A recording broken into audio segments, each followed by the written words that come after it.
shuffle. Mark wants to fix everything. Yeah. Oh, the cat, let's.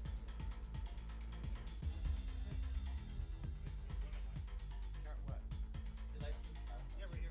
Oh, I got a whole bag. Yes, yes. Ted to the rescue. I am. Look. Ah!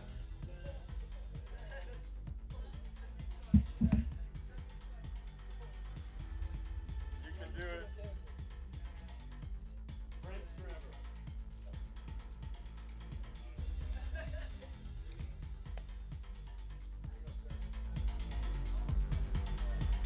Ah!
Hello, everyone. Welcome to Riga, Latvia, the final day of competition on week number 2 here on the Junior Grand Prix. I'm Ted Barton, along with Mark Hanratty. But Mark, before we start today in the men's free program, let's back up to last night. That women's free program was absolutely a joy to watch. It truly was. It was so entertaining, and history was made yesterday in the women's event because Hannah Bath became the first Australian woman to win a Junior Grand Prix title. It was fantastic, and for me, an absolute standout was also from May Okada, the silver medalist, who skated with just such expression and intensity, and I want to relive it and rewatch again already. It was so enjoyable. Looking forward to 5 more weeks of that event, the women's event. It's really an incredible experience. Now let's move on to the men's free program today. What can we expect? Well, we have Sena Takahashi from Japan leading the field after the short program. He won this title 2 years ago, wants to take the title back again. But another interesting point, similar and akin to what we saw in the women's event, that so many of the top competitors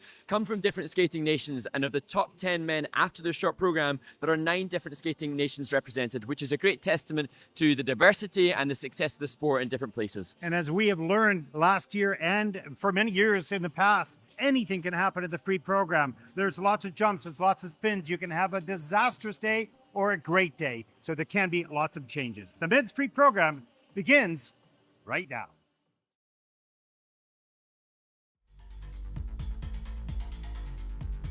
Welcome everyone to Riga, Latvia, as we fly over the Volvo Sport Center here in Riga.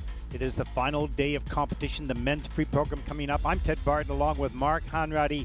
It's a beautiful day here, Mark. And it's been a wonderful, beautiful week all week. We even managed to see little snippets of it on our first day here in Riga. But of course, since then, we have been happily ensconced in the arena as we see the judges who have their final participation for those in the singles event. And they're the technical controller and the technical specialists who we might sneakily see on screen as they feverishly work away at giving the levels and the calls to the skaters. Now, we talked a little bit briefly in the opening about the women's program yesterday. It really was the last 2 groups that were really, really great to watch. It was, as juniors always are, there's a big range of difference of skills, if you will. But when we got to the last 2 groups, it was fascinating, and the pressure mounted throughout every single skater, and they all rose to the occasion for the most part. So we hope we have the same year in the men's. We'll see. It's always a little bit unpredictable.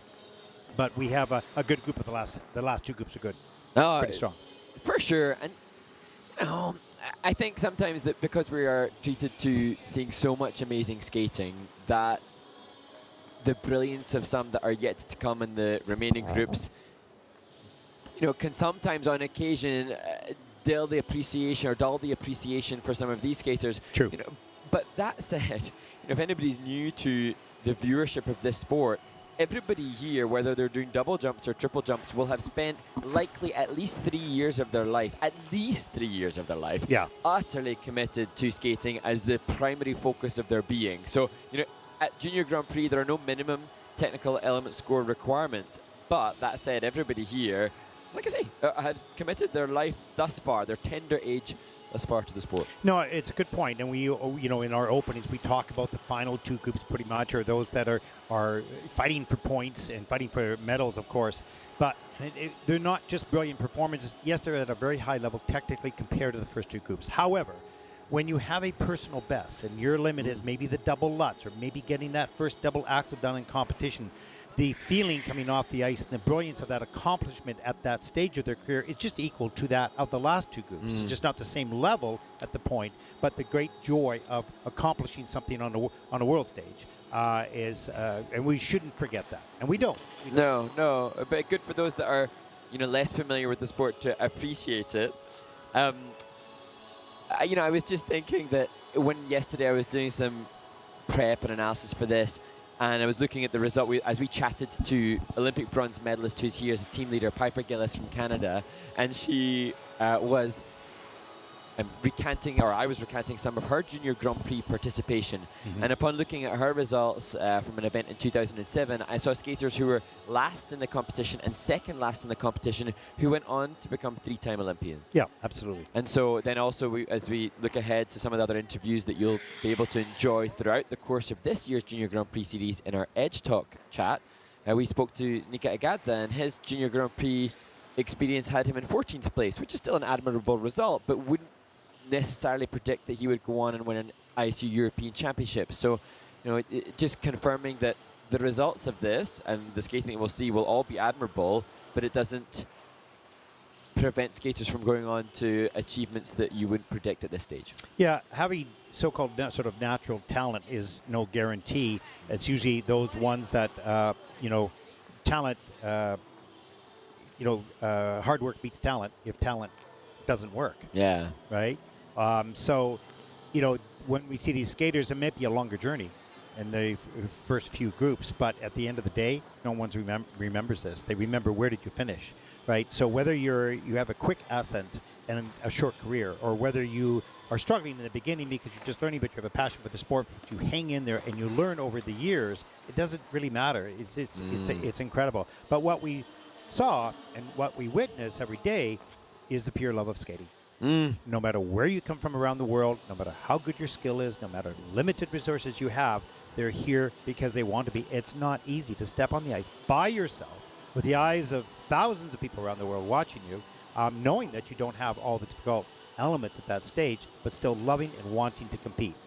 And it's no disrespect to the skaters that come from the stronger skating nations at all, but No. I think that is a potential concept that those that are representing nations that we don't as regularly see in this sport maybe have had to have greater passion or love for the sport to be able to push through the increased number of obstacles that they have to be able to get out here. So sometimes the love for the sport is more evident even if the level of skating is not. Yeah, that's for sure. We see a nice sit spin here, the 6-minute warm-up. There's just 4 seconds left in this warm-up, and then we'll get started on the final day of competition here in Riga. Of course, next week we move on to Bangkok. I'll be there on site. Mark will be in his home studio thousands of kilometers away in the middle of the night. Maybe, I don't know. I haven't quite faced looking at the kind of potential working hours that we'll be doing, but we'll do it with joy. And there is a look at the first skater in an event of 27. And this young man represents this country right here, Latvia, born in Riga. Daniels Van Lubeks. And Daniel, the first of 3 Latvian men skating in front of a home audience, skating to Hearts of Steel.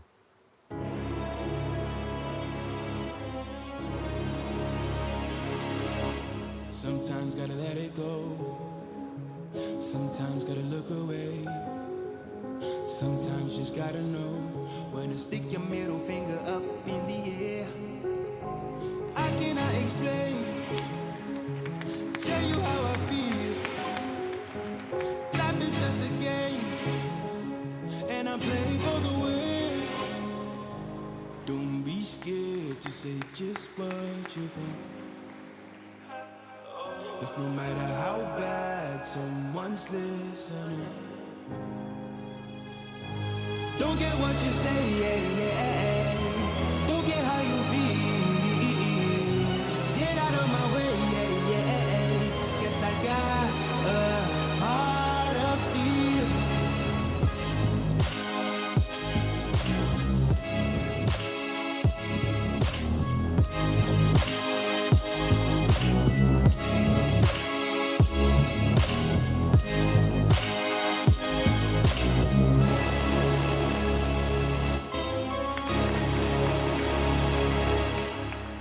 Like the actor fool, tryna get in my head like when I turn on my headlights, I can see right through you. Tryna get a reaction, I just hit the action move. Не зважаючи на біль, я продовжую свій бій. Світ палає, а ти дій. Don't be scared to say just what you think.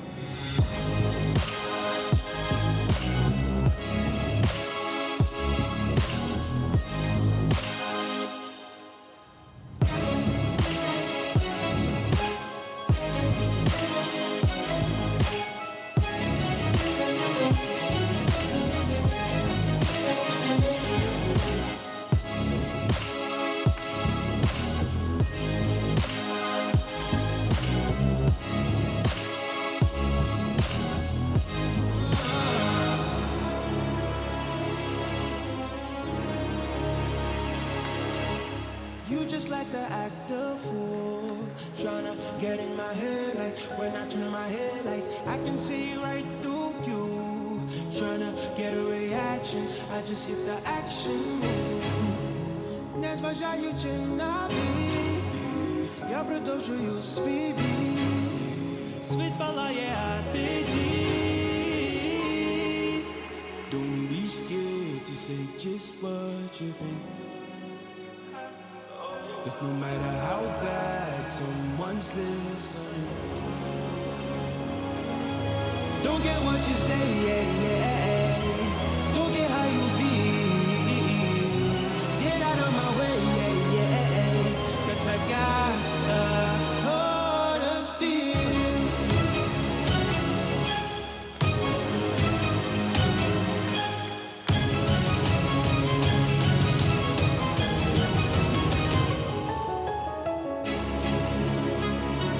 Don't get what you say, or how you feel. Oh, I got a heart of steel.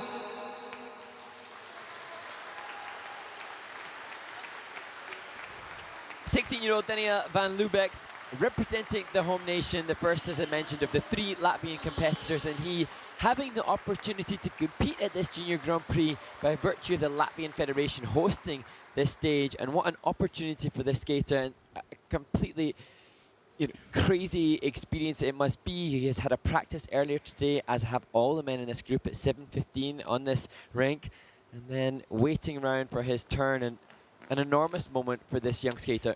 I remember, watching this young skater, out here early on in his sort of skating career, just the basic technique. I remember when I watched him what that felt like, because I couldn't coordinate my body yet. You eventually learn how to cross your legs and how to get straight and strong in the air, rotate faster, travel across the ice. So he's got a very early, very, very early learning stage of jumping.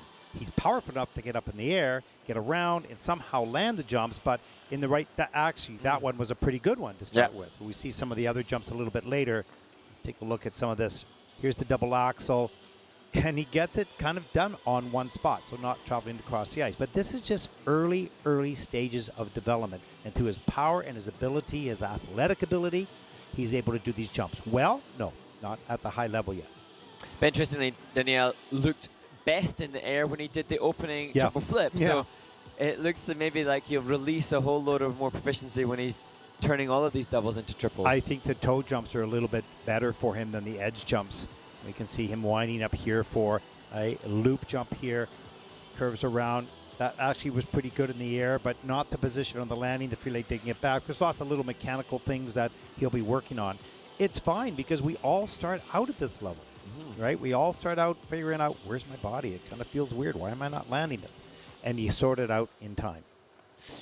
And for Daniels, maybe we'll see him again next year on the Junior Grand Prix, and hopefully this experience and the skaters that he's sharing the ice with at this event motivate and inspire him to take on board great improvements and great strides as his coaches join him. He's competed at international events in this venue before, the Daugava Cup, Open Cup, and the Amber Cup, which are some smaller, less prolific international assignments. So he has had some experience, but always in Riga, his home country. Yeah, and this experience for him watching the other competitors and competing himself, he's going, okay, now I see where they are, where I am, what I need to do. It's so important to be exposed to skaters around the world, not only on the ice, but off the ice as well, getting to know them, where they're from, cultures, all of that. So that's the value of experience. Yeah. Invaluable. Yeah, it is. It is. And you can teach all you want on the ice, that you got to experience it, because it's only words you give. So this helps his coaches that are with him now. This experience really facilitates or gives weight to all their words. For them too, yeah, for sure. 49.15 for Daniels. And that is, of course, he's the first skater out in this event with a total competition score of 75.62. It's a start. Experience gained. Now what you do with that experience is important. As we take a look at our next skater, also from Latvia, Ratmirs Bekasbayevs. And his personal best in the free program is 73.87. He'll be skating to Losing My Religion.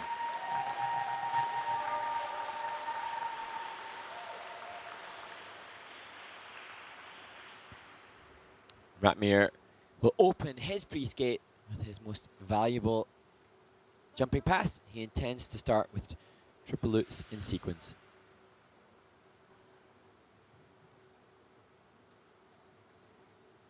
Oh, life is bigger. It's bigger than you, and you are not me. The links that I will go to, the distance in your eyes.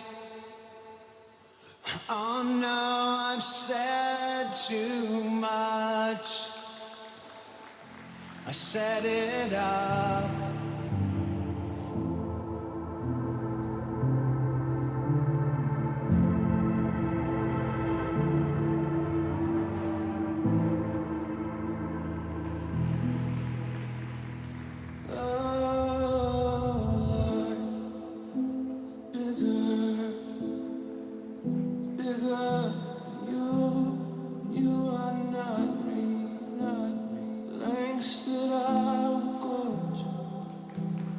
Distance in your eye. Oh no, I've said too much. I set it up. That's me in the corner. That's me in the spotlight, losing my religion. Trying to keep up you, and I don't know if I could do it. Oh no, said too much. I haven't said enough. I thought that I heard you laugh. I thought that I heard you sing.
That was just a dream.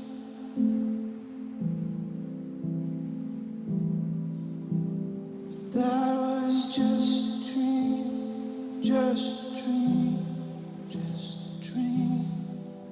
Dream.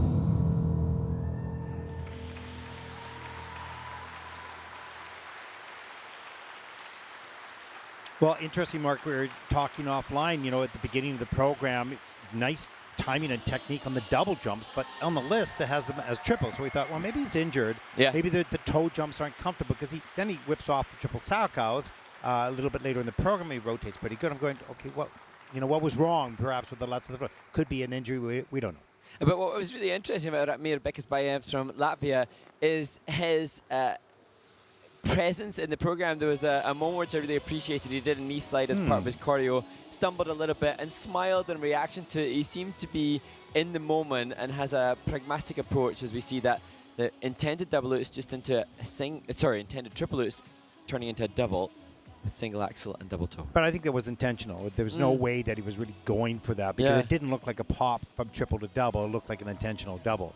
and whatever the reason is. But you had mentioned that there were moments of real sort of emotion. We saw that in the first facial expression on the move, and a little bit later in the program as well. Yeah, and here the triple salto, which showcases the fact that Atmir is obviously very capable of triple jump rotation. He looks comfortable there on both the first and the second of the triples.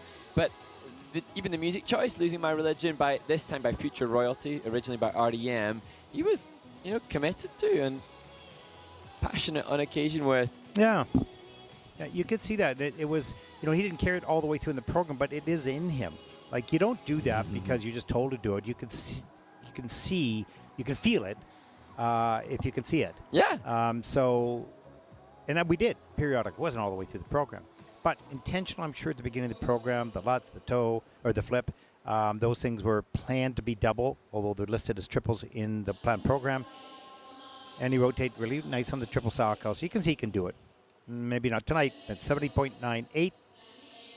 Second skater out, but that is first in the free program with 106.96 for Ratmish. Put him in the first place early on in the competition.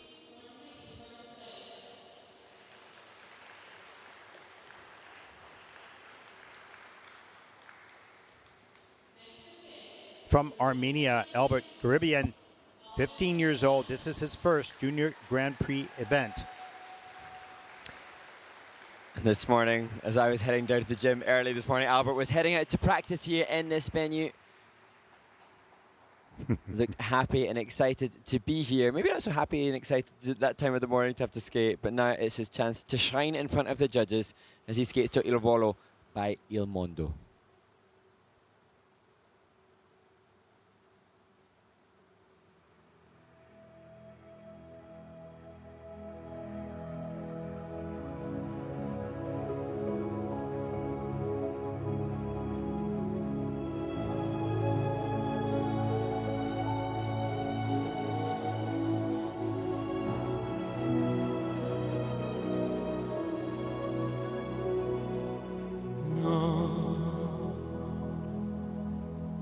Stanotte amore non ho più pensato a te. Ho aperto gli occhi per guardare intorno a me. E intorno a me girava il mondo come sempre. Gira, il mondo gira nello spazio senza fine. Con gli amori appena nati, con gli amori già finiti, con la gioia e col dolore della gente come me. Oh, soltanto adesso io ti guardo, nel tuo silenzio io mi perdo e sono niente accanto a te.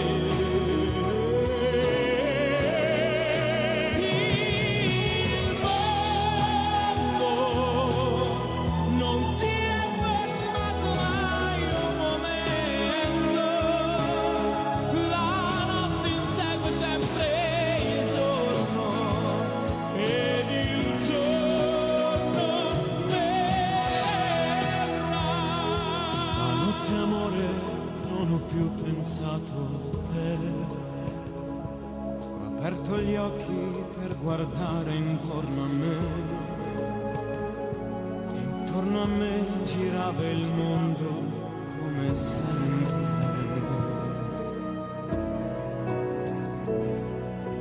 Gira, il mondo gira nello spazio senza fine, con gli amori appena nati, con gli amori già finiti, con la gioia e col dolore della gente come me. Oh, mondo, soltanto adesso io ti guardo, nel tuo silenzio io mi perdo e sono niente accanto a te.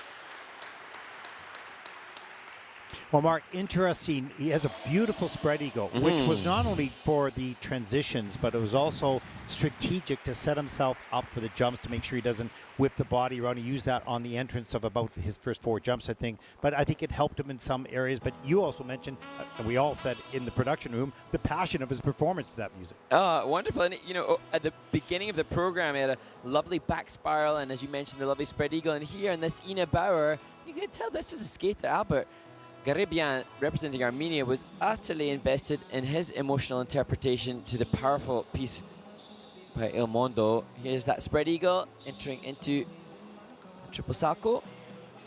And pretty good in the air. He rotates pretty fast. That checkout's a little bit slow, and that's why it's around the corner. There's the spread eagle again, setting him up for traveling on the same trajectory, but over-rotating, slipping off the edge.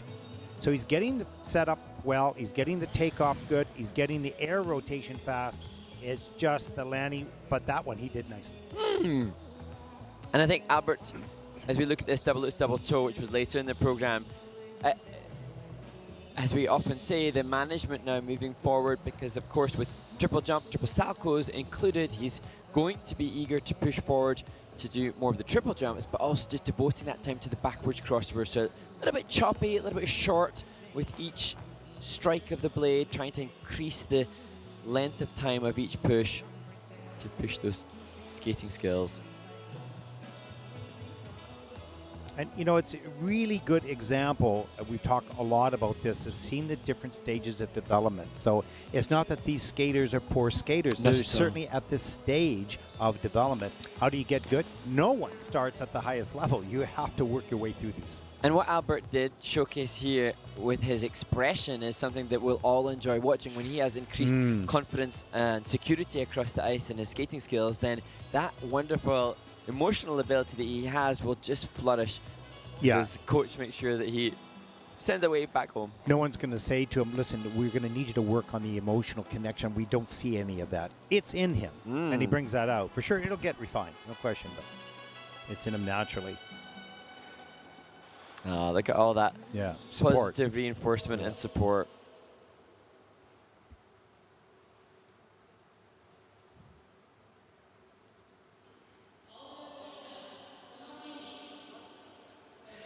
Pre-program score is 56.88. That is second in the free program for Albert. Total competition score of 93.97. That'll put him for the moment into second place.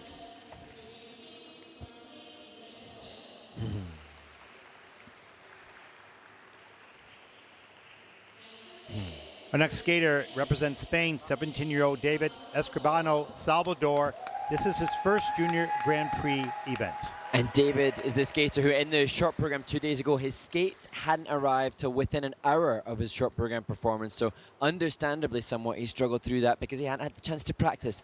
Since then, a day of practice yesterday and a practice earlier this morning. So hopefully, a much more positive experience for this classy skater from Spain. Boom, boom, boom, boom.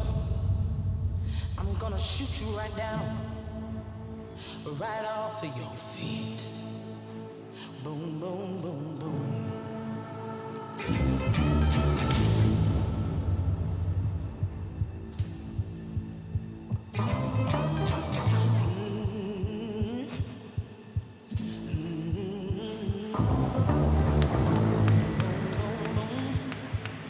I'm gonna shoot you right down.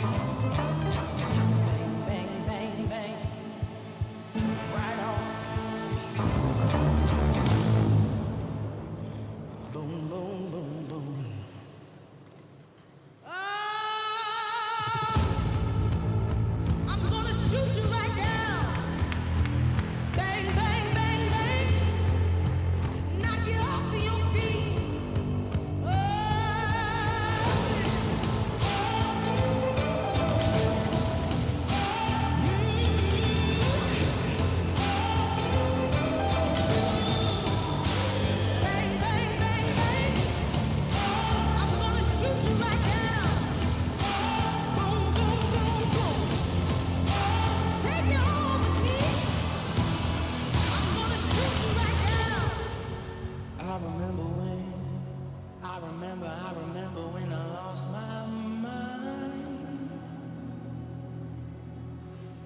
There was something so pleasant about that place,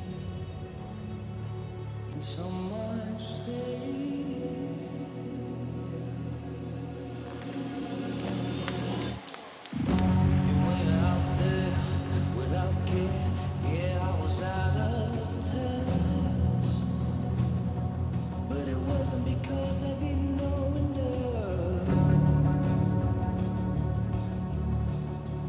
I just knew too much. This time made me crazy.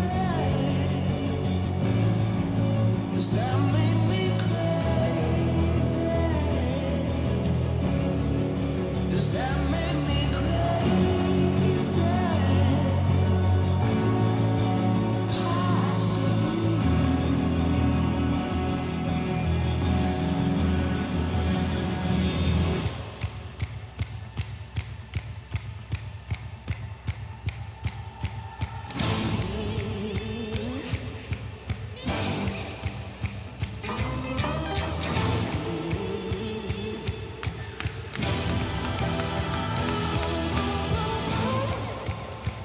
Bang, bang, bang, knock you off of your feet, take you home with me.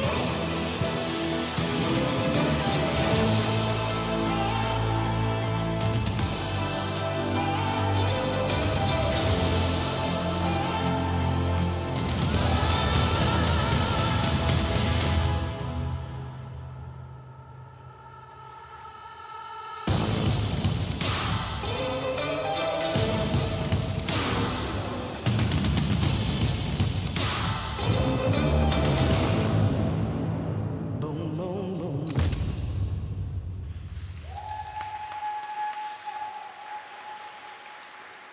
Well, Mark, how interesting is that? We saw him in the short program really struggle, and it was like today, okay, this is who I am. Watch me now. Great jump technique, attacks throughout the program.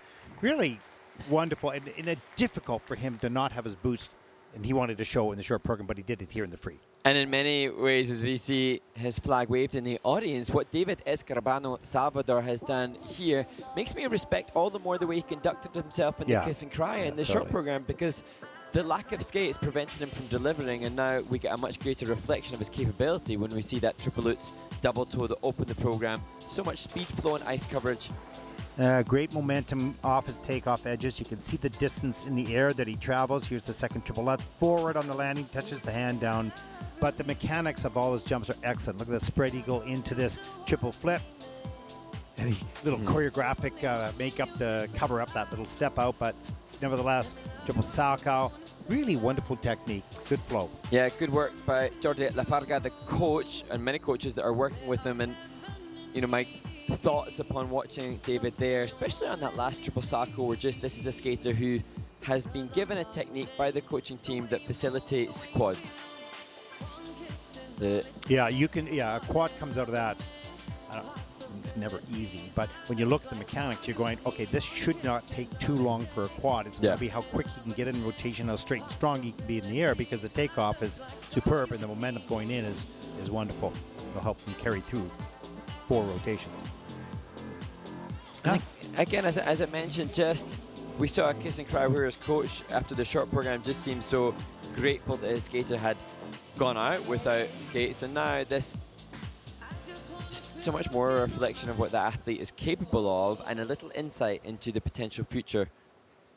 Yeah, I'm looking forward to seeing him the next time out. Me too. Free program score is 97.20. You can see him go, okay, that's pretty good. That's first in the free program with a total competition score of 134.30 for David. And that'll put him, for the moment, into first place. You saw the talent that and his abilities that was difficult for him to show in the short, but he certainly did that here today in the free program. As we take a look at our next skater representing Lithuania, Mantas Gryba, 16 years old. This is his first Junior Grand Prix event. He's going to skate to Golden Age in iron by Woodkit. And Mantas lists one of his hobbies as one of your favorites too. He's a fisherman. Ah, right. I really like this guy. It's okay. Here we go.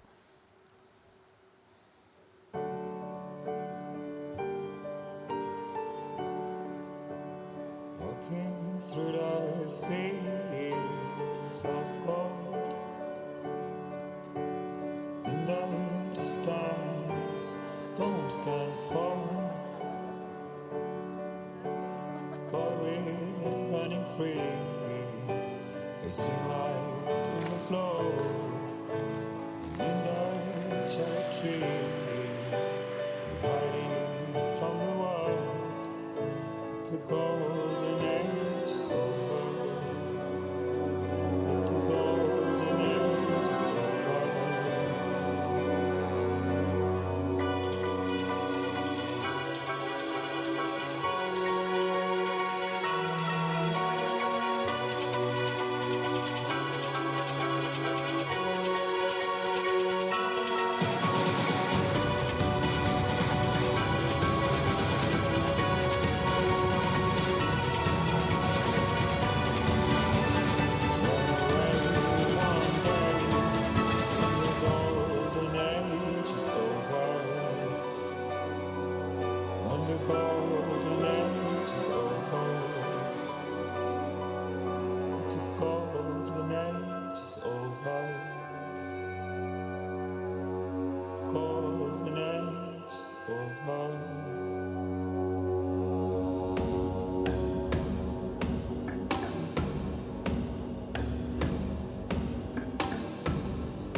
Deep in the ocean, dead and cast away, where innocence burn in flames. A million miles from home, I'm walking ahead.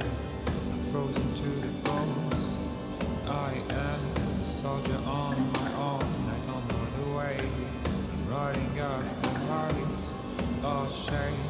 I'm waiting for the call, the hand on the chest. I'm ready for the fight and fate.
16-year-old from Lithuania, Mantas Agriba, starting the program with pretty big value elements, the triple toe, and then the triple lutz. And unfortunately, thereafter, there were challenges that meant that every one of the 10 elements in his junior free skate coming in with the red box, so negative grade of execution.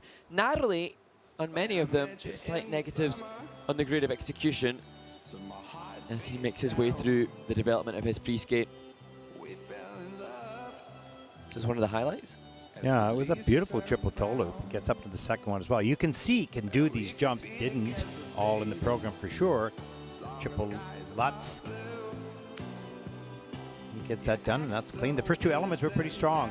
Then things started to fall apart a little bit, popping that loop, opening up. Posture's a little bit off, so if he didn't pull the trigger into rotation, he did there in the Salchow, bending forward. So everything's a little bit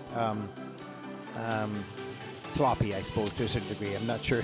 Yeah. More polite word, but I mean, it's amazing, isn't it? Because Mantas can triple lutz, he can triple jump combo. That's an amazing achievement and feat. And I just wonder now for Mantas if he could maybe have a meeting with his coach tomorrow just to say, right, I've been recognized as doing clean triple triples. Yeah. I can do triple U's. Yeah. What are we going to do now for the rest of the season to address those grades of execution, and how accountable can he be to improving that landing position? Or Yeah, he can do the jumps. Now he needs to polish them. Right, so he can take off, he can rotate, and he can land. He needs to get the posture up, polish this a little bit. Those GOEs are going to go up. yeah, and now as we head towards the later groups with the likes of Sena Takahashi, making sure that he's emulating that Yeah. landing position next week. Yeah, and if he can sit in the stands and watch this and go, okay, now I see the difference. Make it okay, so. I'm turning like those guys in the air, but that jump is of a higher quality. Why is that? 63.21 for Nantes. That's third in the free program with a total competition score of 109.84, and that'll put him into second place at the end of group number 1.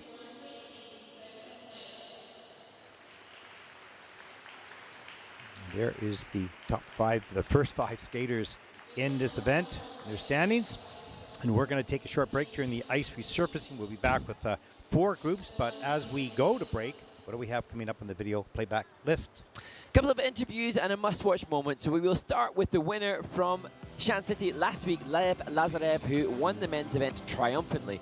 And then to the must-watch from that competition. And then finally, during this ice resurface, a chance to listen again to the interview with Rio Nakata, the junior world champion. Lots more to come on the final day of competition in the men's free program. We hope you enjoyed those videos. Stay with us. We'll be back right after this.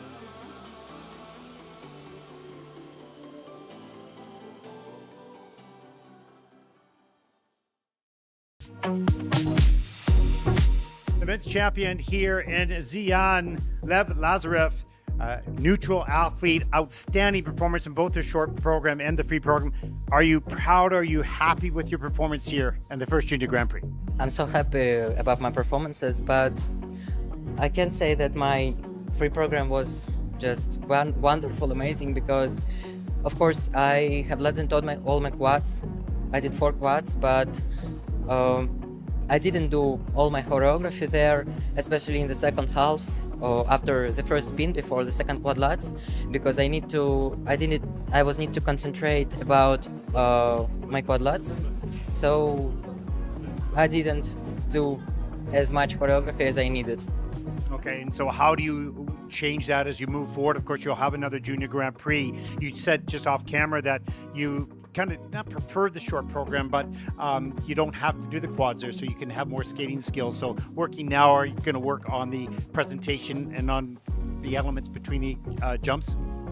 I always work on the elements between jumps, especially spins, step sequences, and I spend so much time on my choreography in short program and in free skating.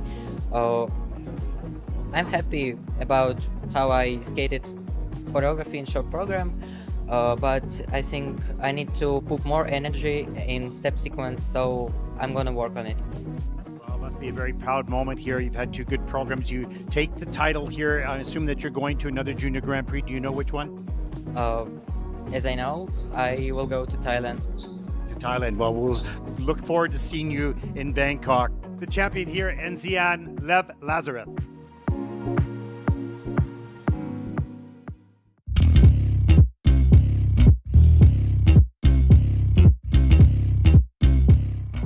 Junior Spotlight in dance was from the winners, neutral athletes Maria Fefalova and Artem Valov, where they showcased originality and creativity within both their technical elements and transitional content that will undoubtedly inspire others into later stages of the Junior Grand Prix.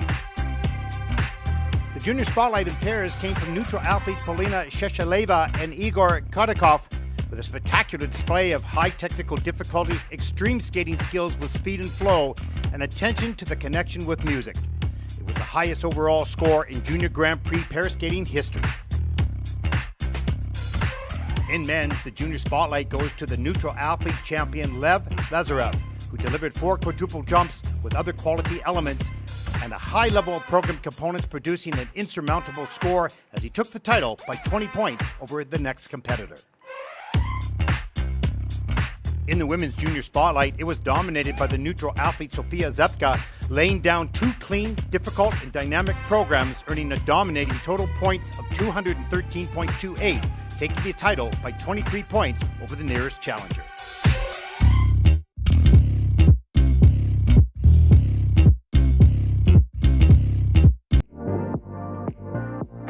Here in Bangkok with the men's champion Ryo Nakata of Japan, the world junior champion last season, two titles here this year on the Junior Grand Prix. Ryo, congratulations first of all. And I wanted to ask you, are you a different skater or a different competitor now than you were last year? And if so, what is the difference? Last year, my goal was to win in the final and the junior worlds, and I couldn't win the final. And I came strong back for the junior world. So this year I wanted to stay strong the whole season, keep going up, and I want to enjoy where I go and skate. Yeah, well, you've done a fantastic job so far, and I know a lot of young skaters out there watching this interview perhaps look up to you and want to follow your career. And looking forward toward this year, now you've got two quads and you've got your triple axles. Is there anything between now and Junior Worlds coming a little bit later, or the Junior Grand Prix final in Nagoya? Is there anything that you're going to add or change? For my final, I want to do 3 quads and 2 triple axles, and it's going to be in Japan, Grand Prix final. So I want to enjoy, and who supports me, I want to make them happy. Now, does skating in Japan add more pressure for you? Yes. That's an honest answer. Yeah, well, I'm sure it does, and everybody's going to be there cheering for you, no question. Now, I saw 2 brothers, your mom and your dad here. Yes. How special is the support that they give you as an athlete, especially your little brothers? My family been supporting me from when I was young skating, and my brother was coming to skating always to watch me. So I want to say thank you to them, and my brother's skating, so it's my turn to support them. Yeah, well, that's wonderful. You have a wonderful family. You're a fabulous skater, and you're going to be an inspiration to the next generation, but you've still got a long time in your career. Yes. Champion here in Bangkok, Ryo Nakata of Japan. Thank you.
Welcome back, everyone, to the men's free program here in Riga. It is week number 2. We will move on to Bangkok, Thailand next week. And then there'll be a week off. Mark, what are you going to do during that week off? I will be coaching, actually not really choreographing now because we're kind of past choreography season, but I'll be coaching. I actually will be, as we see some rotation exercises, I will be working for my friend Kelly Buddery, who does a skate camp for showgirls. So it's Oh, my God. learning how to become, or to learn the tricks and trade of the trade to be a show skater. And there's an Adagio class for lifts, and I will be lifting people. That's cool. And I have a question for you in a second, but the first thing is, like, you're interesting to follow because we're halfway down the sentence then, but then there's a change of topic. There Up, goes over here. up.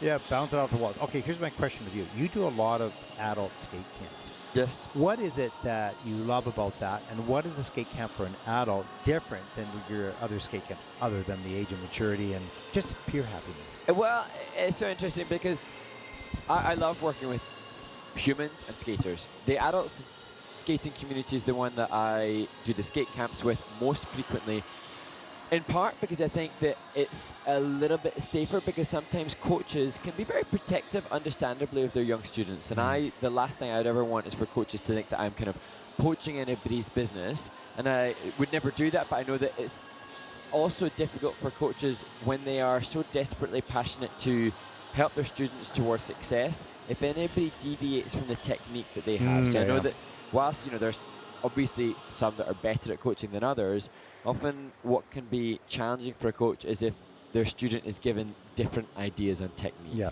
So anyway, I digress. The adult skating community, they often bring such passionate joy to the sport, because for the adult skaters, their choice to continue skating or to start skating has, I believe, more obstacles in the way. For some of these young skaters, they're fortunate enough that their parents or their family have facilitated them skating, and then that becomes a hobby, and we all know hobbies are good for you. For an adult skater, often by that stage in your life, you've got maybe children and a job, and you have a mortgage or you have bills. So I find that people that devote time to skating in their adult life must really, really adore the sport, because it's a bigger choice. I think it's an emotional escape. Life is busy, and it's complicated, and maybe you're an accountant or you're a doctor, whatever, but you have a creative part of your soul that you don't get to explore perhaps in the business that you're in, and this allows you freedom to be who you want to be for that moment that you're on the ice, or those moments that you're on the ice. And actually that leads us, as we're watching the skaters jumping triple axels on this warm-up, to say something that I hope lands and resonates with them, because I know that, I mentioned working with the adult skating community, and often those are adult skaters that have started in adulthood. But one thing that I have noticed recently as I was working abroad earlier this year is that there are skaters who have competed as youngsters. You're talking about adults. Still adults that competed in their youth, like these skaters on screen have done, and then feel like they struggle to know where they land in the skating world. They still want to skate, but they're not able to devote the time, or they don't have a reason. For these skaters now, they're fueled by the goals of perhaps representing their country or continuing to improve. Some of those then that beyond their competitive days, they don't really know where they land, and I think I love to offer space for somebody to enjoy skating. Sometimes I think that the competitive world can be so serious, it can have so much goal orientation that we lose sight of the fact that it's just blooming good fun to ice skate. Skating is fun, but also for many, competing is fun, even though it can also be devastating, right? So, you pick what you want. I'm doing this because I just love to skate, and I happen to skate in a competition, but I don't really care about the result. Or I like skating and training towards a goal. Yeah, and that's what's again so wonderful about the sport, as we see Richard Switek on screen now. That's a skater who's probably found himself in the sport because his parents are working in it, but he will be following in the footsteps of his parents. His parents are Olympians, his parents are ISU championship medalists, and that will probably dominate a lot of the focus. But there are so many things that we can enjoy within the sport. Sometimes for me now, just doing edges with good music on is just joyful, and so these skaters will hopefully have facilities and resources to be able to enjoy different aspects of the sport within and out with the confines of this competitive arena. Well, I guess the reality is that participate why you want to participate. Enjoy for what makes you happy. That's it. Just period. Whether it's competitive or not. So, but the adult skaters, I think, bring the most joy. I mean, it must be so much fun teaching them because, there's not a lot of pressure there, and they're laughing and they're learning and they're excited, and they're there because they want to be there, not because it's just part of their life. They're there for fun. And actually, as we're talking about this and skating and the joy of skating, it makes me think, I wish that I could do like a post-junior Grand Prix edge class. The morning when everybody's departing, let's get to the rink, let's skate early, let's have some joy, put on some good music, and we'll all just edge. And then you go off back to the reality of training and hardcore training and stress. And 2 people register for that. It's not gonna work. got to get On the home, got to plane. get training, got to get working. Absolutely. I'm not sure we answered the question, but whatever. It's fine. We filled air. As we get ready for the group number 2 in the men's free program. And I think didn't you shift? I asked you, what are you doing next week? And I don't even remember your answer because I don't even think you answered it. Lifting people. Oh, yeah, that's right. You're doing maybe coaching, things like that. Okay. We'll revisit, perhaps. Well, we need to find out what you're doing. Actually, we also have a request from others to know more about your costume malfunctions, but we'll get back to that later as we look at Richard Swedek, who that would be on a special channel. Go ahead. Here we go. Did do the triple loop that his father Mariusz was hoping for in the short program. It had a little bit of an under rotation, and then maybe some challenges that he had with the levels and the spins. But what's there is beautiful. Yeah, father and what's son. so special is the relationship between this dad and this son, and their journey together in the skating. And he's had wonderful performances here in Riga last year, and it was so wonderful to see the joy in the kiss and cry. We hope they experience the same. He'll need an 86.68 to take the lead.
Ryszard Swidek from Poland completes his free skate, and I'm looking down. There are choreographers listed on our sheet here. One, Anastasia Vykotseva and Andrea Baturi. I don't know who choreographed this, but I'm always a fan of Andrea Baturi's work, and some of the arm movement throughout this. There was an inside axle as part of one of the transitions as well.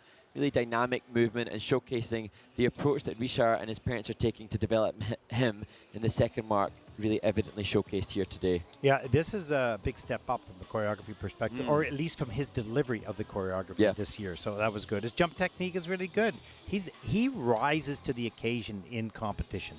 And even though there was a mistake on one of the elements, he took a fall, this was a pretty good skate. Just as we see this triple sal, just want to work on the finesse of the leg and arm extension, so just elongating the lines to facilitate more flow, but also more aesthetic in the stylization. Oh, yeah. And that was the one fall in the program. But the rest of it was pretty clean. He had only 4 reviews. It's all done now. So we'll see what his scores. He has a 93.31 is his personal best in this program, and might come pretty close to that here. See the scores coming in. There's his Yeah. homage to Denis Vasiliev, the great Latvian skater who did that sit-spin position feature so famously well. Look at this. This was cool. Yeah, Boom. very cool. And there's a story there. The way in which he gave that attention to detail in the end, I feel like there must be some concept that he and the team have created in the choreography, and it was delivered well.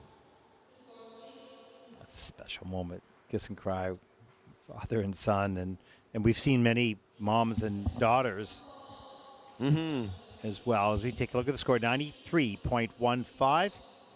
That is second in the free program with a total competition score of 140.78, as he will take over the lead at this stage of the event. He's getting better every time out. Every year we see him, he's just making major progress in one area or the other. Well done. Our next skater represents Turkey, 14-year-old Kaan Sanal. This is his first junior Grand Prix event, and according to his bio, not too much international experience. He's coached by Jure Sanal. And the program component scores for Kaan in the short program would have had him significantly higher. He struggled in the short a little bit, but definitely a quality skater to keep your eyes on.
14-year-old from Ankara, Can Sanal. And yesterday during the broadcast, a question was sent in to us about how often we see a skater who we feel has world-class potential, and that is the feeling that I have when watching this skater. Of course, this was not a great skate, and falls were made and mistakes took place, but as I think Denis Reem encourages him rinkside, I just recognize the huge potential that this skater has. Yeah, exactly. When you can see through the mistakes, they're just mistakes on this day. Does he have the basic timing, the technique, and the love and the passion of skating? You can see all of that in him.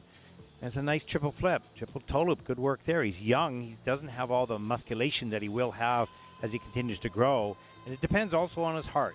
How much heart does he have to carry out a whole career? And that takes time. Well, interestingly, Can explained that he started skating with his sister at age 7, and then he was sad when his sister quit the sport, but he was into the sport by that point, and that's why he has continued. And I think now, the talent that we recognize here, watching many others on this journey for the course of the past 7 years for Can, his talent will have been spotted by lots of people, and it is nurtured because there's a lot of support from his family. Yeah, it'll be spotted, but also it'll be felt by him.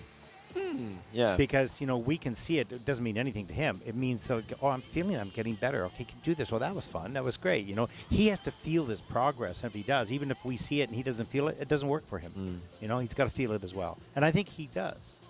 And he's had, he's got his great coaching staff, Jerez and all, Ali Demirboga. He works with Sergei Rozanov. He's had, as I mentioned in the short program, lessons with Jean-Luc Baker and Nathan Chen and Sam Chouinard, all names that we know are synonymous with international caliber successful skating. So the influences are brilliant. Yeah, he's got some really nice basics already at such a young age. Let's take a look at the scores. It is a 97.97. That is first in the free program. Total competition score of 145.76, and that will put Can Sanal currently into first place. He wants more of himself and the numbers, and he has the ability certainly to do that. Here's a look at our next skater representing Ukraine, 16-year-old Fedor Babenko. Second junior Grand Prix season. Lots of personality in this young man. Yes, and talking of skaters that stand out and make us sit up and take notice, Fedor Babenko absolutely did that with this program, skating to golden hour.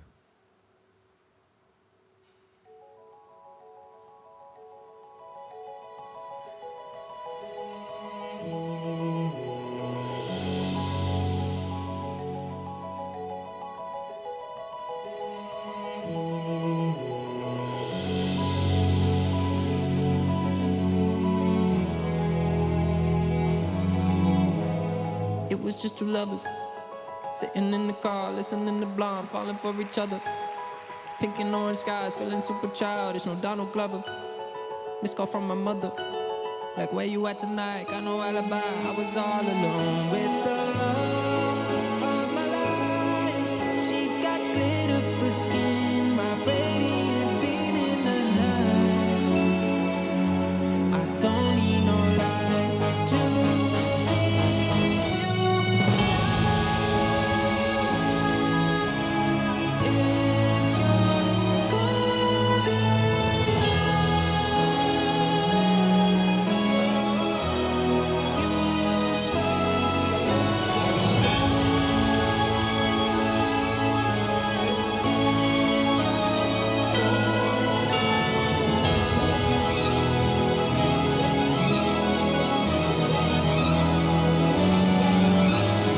We were just two lovers, feet up on the dash, driving nowhere fast, burning through the summer. Radio on blast, make the moment last. She got solar power, minutes feel like hours. She knew she was the baddest. Can you even imagine falling like I did? For the love of my life, she's got glow on her face, a glorious look in her eyes. My angel of light. I was all alone with the love of my life. She's got glitter for skin, my radiant beam in the night. I don't need no light to see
Mark, this is such a good example of a skater surprising us and taking us in a new direction. And you think, there's jumps, there's spins, everybody does that. So who explores the space differently? Who skates differently? Who thinks differently? And this young man just woke us both up.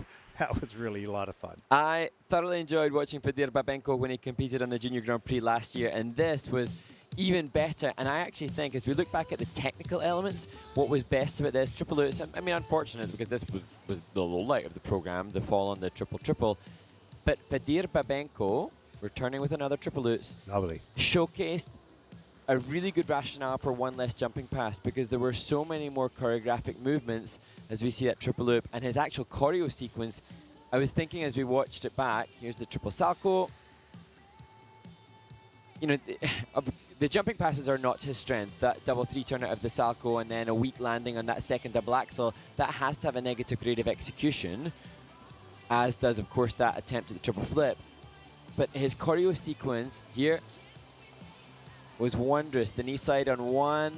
This is the kind of movement that, had that been in a senior Grand Prix skater, one of the renowned famous skaters in the world, then it would be getting traction online. Even this choreographic spinning movement, I believe, yeah, choosing to do that here. The variation of position, the variation of shapes, is a skater exploring, as you say, The space. the space. And watch here, not just the cantilever, but push way up like that. I mean, we've seen that before, but he did it extremely well. And this is when I think, Fedor Babenko, representing Ukraine, you deserve a little traction online for some of the movement choices that you've got, because Yeah. you know, it's much better than the triple lutz, triple toes, and some of that is more impressive than the quads that we might see later on. And a nice heel feature there. I mean, thank you for exploring, number one, and thank you for delivering in competition something different, something new in a sport that can be the same, the same spins and jumps. So that was really a lot of fun. You brought a smile to our faces and woke us up to what can be. Now we're hopeful. More to explore. A lovely moment. Coaches Natalia Vorobyova, also working with Marek and Yukiko Sedlmeyer.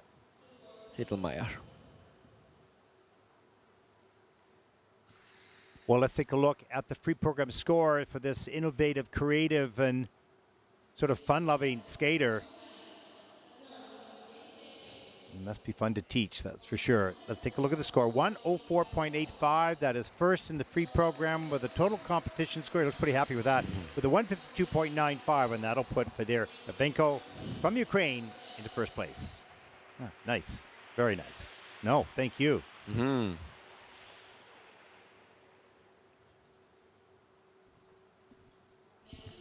Our next skater represents Germany. 17-year-old Michelangelo Caprano. Now he's the first skater who's going to do a quad and triple axel. And the triple axel looked huge in the warm-up. That will be the first element.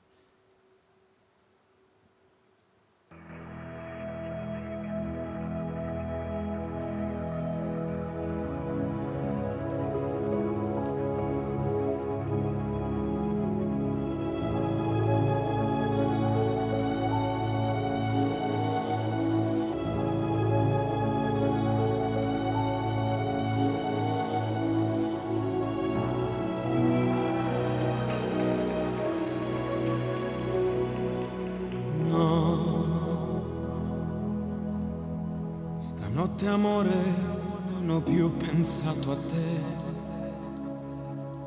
Ho aperto gli occhi per guardare intorno a me.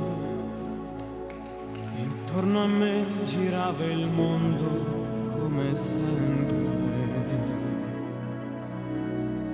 Gira, il mondo gira nello spazio senza fine, con gli amori appena nati, con gli amori già finiti, con la gioia e col dolore della gente come me.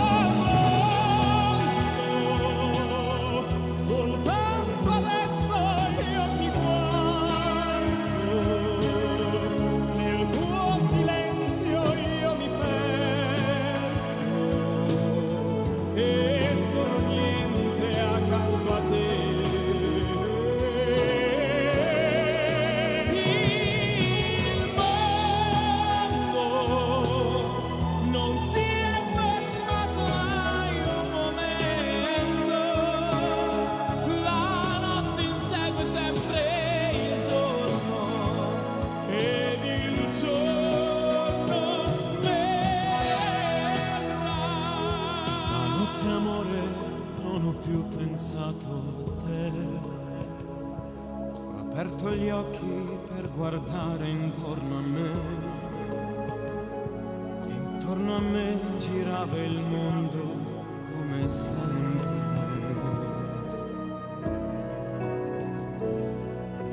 Gira, il mondo gira nello spazio senza fine. Con gli amori appena nati, con gli amori già finiti, con la gioia e col dolore della gente come me.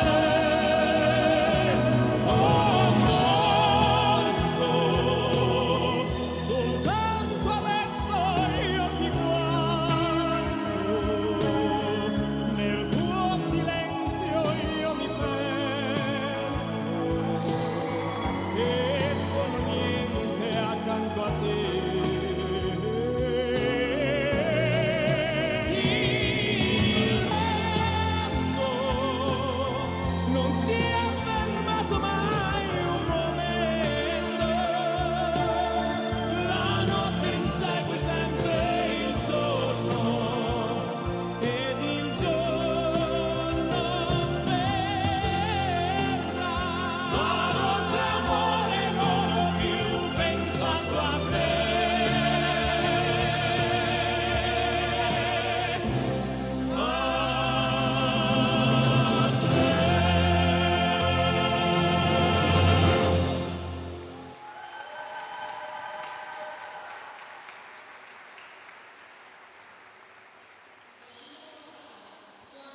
Germany's Michelangelo Caprano showcasing the first triple axel of the free skate in the men's event in Riga. You can see the support that he has given Anna Gerke interspersing some of the other German skaters. And this is an example of a skater that has so much potential to give, but also important to acknowledge a skater that was injured through the off-season, and that may make sense of why the latter half of the program was much less proficient than the earlier stage. Yeah, he used a lot of energy. Look at this triple axe at the start. That's a beauty. Flow on the landing up into the double toe loop.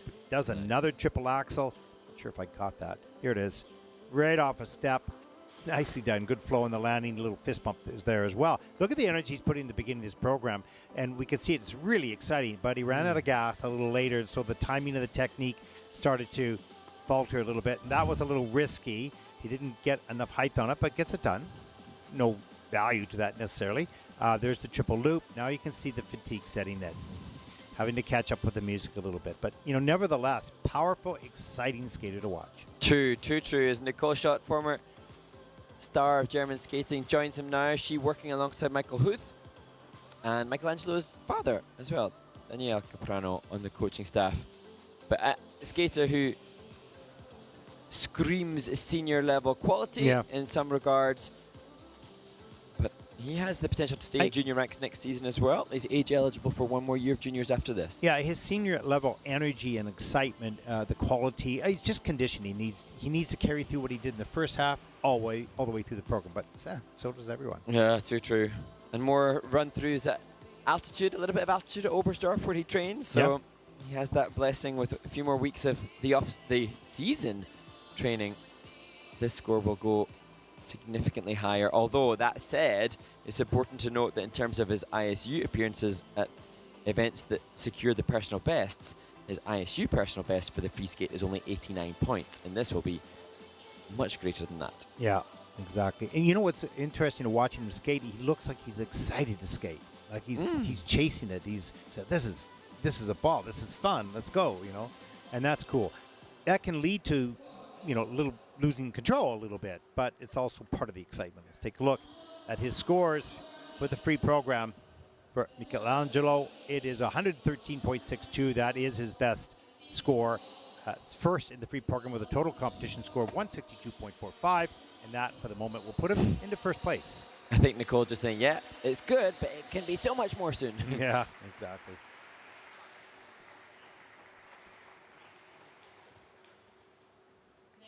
Our next skater represents Taipei, Bo Shun Wu. He's 18 years old. This is his third Junior Grand Prix season. He has an 86.03 personal best last year in Bangkok on the Junior Grand Prix, and he's going to skate to Mission Impossible. And Boshan had a short program 2 days ago that helped to secure him a personal best, hoping to add a personal best free skate over the course of the next 3.5 minutes.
The 18-year-old from Taipei City, Bo Shun-woo,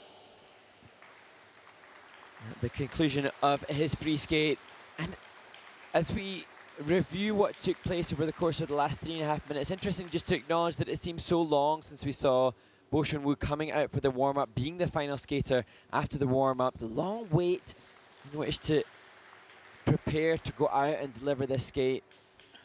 Another factor to contend with as we look back at what took place for Bo Shun. Well, the mechanics of his jumping are good. He didn't do them all perfectly for sure. It's going to be connecting to the music, giving a little bit more, certainly posture, connection to the music as well, emotion on the face, those types of things. And, you know, you learn all these skills in stages. The first stage is, for most of these skaters, is learn how to jump, learn how to rotate, get those points that you can control through the technical elements. Not on that one.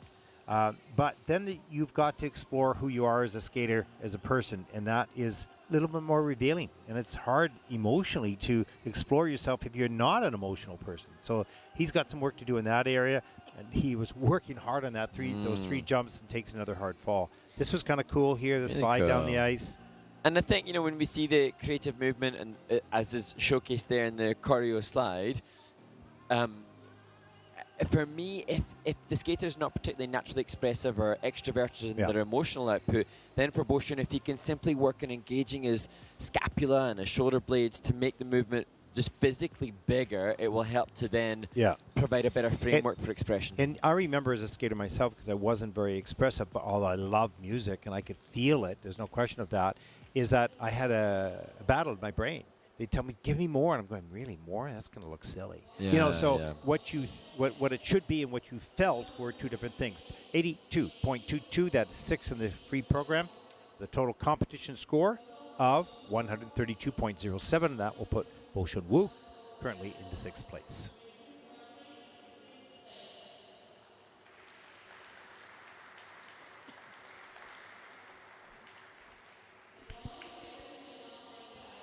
So he certainly's got some good aspects of technical part of skating. He's got a lot of work to do and to explore emotionally in himself. What do I want to look like? What do I want to feel like as I skate? What do I want people to see in me? And that is a little bit of self-discovery. That's a little bit of growing up as we take a look at the next 6 skaters taking to the ice for their 6-minute warm-up. Okay, Mark, what have you got? Anything? No, you don't. You don't have any questions, do you? No, I don't think we've done the call to action as yet. Okay. And actually, to be fair, because we are exposed to seeing some of the inner sanctum of the operation of the many people involved behind the scenes, I do see that there is so much going on behind the scenes. Yeah. So we will have to take a personal mandate for a call to action for questions. And that said, I have to then acknowledge the fact that then questions do come in. Oh, we had and great questions sometimes yesterday. We good- some did, yeah. great questions. And perhaps, though, in the haze of things, I don't always get to acknowledge them. However, I have just opened my own social media and seen an abundance of questions that have come in. One of which I've got to formulate my response to. I know that there are many that are asking us about some developments regarding Grand Prix qualification, and I know that there were some updates that Okay, have here we go. impacted athletes, and Yeah. I can see why there is some dismay and frustration a little bit about the impact that it may have on certain athletes. So we're going to continue to assess that and review that. Certainly we are in the same situation as the skating fans around the globe and seeing the updates that are revealed, and we can... I think the big thing is having a rationale, right? So understand, the change, you see the change, it's fine. Things happen, you change, no problem. What's the rationale of the changes? So, generally speaking, when new rules come in, they say we're changing this rule for this following reason. So I think that's what people are really basically looking for, and maybe that's going to come in days. We'll see. Yeah. To be continued on that score. That one of the hardships for us, I think, Ted, is that because we are trying to get intel on all of the athletes competing, and there are over 100 skaters that are competing in each of the Junior Grand Prix. So we're trying to get our intel and information from the athletes, from the families of the athletes, from the coaches and the skaters. And of course, meanwhile, whilst the Junior Grand Prix is occurring, there are then events happening around the world, and then people working on other aspects of the sport where decisions are being made. So no, it's a good point. I mean, we don't have all the information. We're certainly not privy to a lot of the process and decisions and discussions. We are in some, and in others we're not. So we'll do our very best to try to get the information on both the athletes, of course, and what's happening around the world of skating, and the future, and announcements that are on the ISU website as well. So pretty much open for discussion. We certainly don't want to speak on behalf of the ISU without having all the information. Too true. What we can talk about right now are the athletes on screen now, and for them, they will want to be the athletes that get to compete in the likes of the Senior Grand Prix. And the Senior Grand Prix is such a major coup for any athlete, because it's a recognition of the fact that you're one of the very top figure skaters competitively in the globe. And so yeah, it's interesting, isn't it? It's one thing to compete on the Junior Grand Prix, which is easier access, we'll put it that way. But when it gets to Senior Grand Prix, it is about qualifying and everybody wants to get there, but you have to go through this process and be selected to get there. So it's to get to that level, it's the highway narrows. Yeah, and I mean the Junior Grand Prix does offer truly world-class skating, and we Oh, do for get sure. treated to seeing the skaters that go on then to compete and successfully win the likes of the Junior World Championships at the end of the season. But it also has, as you say, it's an open, no minimum criteria this- necessary to achieve participation The here. Junior Grand Prix is like an 8-lane highway, but the Senior Grand Prix is like, one-way or two-way highway. At the moment, it seems like you're like 2 lanes. One lane is, some lanes are being closed, and you just gotta cut in. Yeah, exactly. As you Brits do. Oh no. Sorry. Ah. Yeah. Hey, we're in a room of Italians. Their driving is even Oh, more. no, it's in all the places we go. No, and even in Thailand, you get in that car, you go, okay, can someone explain to me The rules of the road. how people didn't get killed? Because it just, but they all know the rules, but they're chaotic for a North American. Well, I suppose like skating, product of your environment. We all adapt to whatever the environment is that we're in, and the skaters have had to adapt to the rule changes that have taken place this season. And we've seen already some wonderful examples of how the skaters are adapting to a 6-jump element free skate. I like the rule because we're seeing more creativity. I really like it for the entertainment for the audience. My question would be is that it doesn't become more subjective, which is fine if it does, but what percentage is that and does it balance out? It's hard to know that until we go through more of the season, of course. But I kind of like seeing some of these athletes are exploring, new spaces around them, new ways to slide, new ways to backflip, all sorts of different things. And I suppose it does lend itself very much to, in the debate of what the, I see things online whereby people are so inspired and excited by technical feats. And I know that there are some that watch the sport saying they want the sport to be continually advancing, and quad axles and impressive jumping feats are what they want to see. And then I see another corner of the fandom that want to see beautiful artistry and aesthetically pleasing movement. So I do think that the 6 jumping passes definitely facilitates more musicality, more potential for choreography. But, in sport and in life, you cannot be all things to all people all at the same time. So there's going to be a win and a loss no matter what decisions or whatever they're made, If only everybody respected that you cannot be all things for all people at all times. Kind of why I mentioned it, but, no, it's a tough one. Say it louder for those in the back. Okay, here we go. Group number 3 in the men's free program on the last day of competition here in Riga. We'll move on to Bangkok, Thailand next week.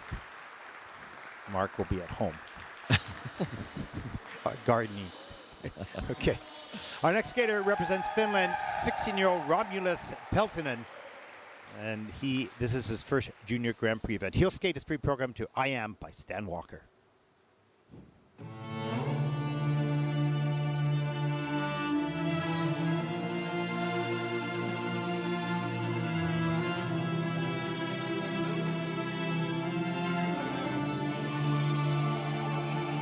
We are the color felt in spring. You are the wind. Breathe into me.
10 elements in this free program for Romulus Peltonen of Finland. There are 6 under review. So there's some work for the technical panel to take a look at the under rotation, potential under rotations, or some of the positions in spins. So there, you can see some passionate performance in there. It's connected particularly at the end of the music.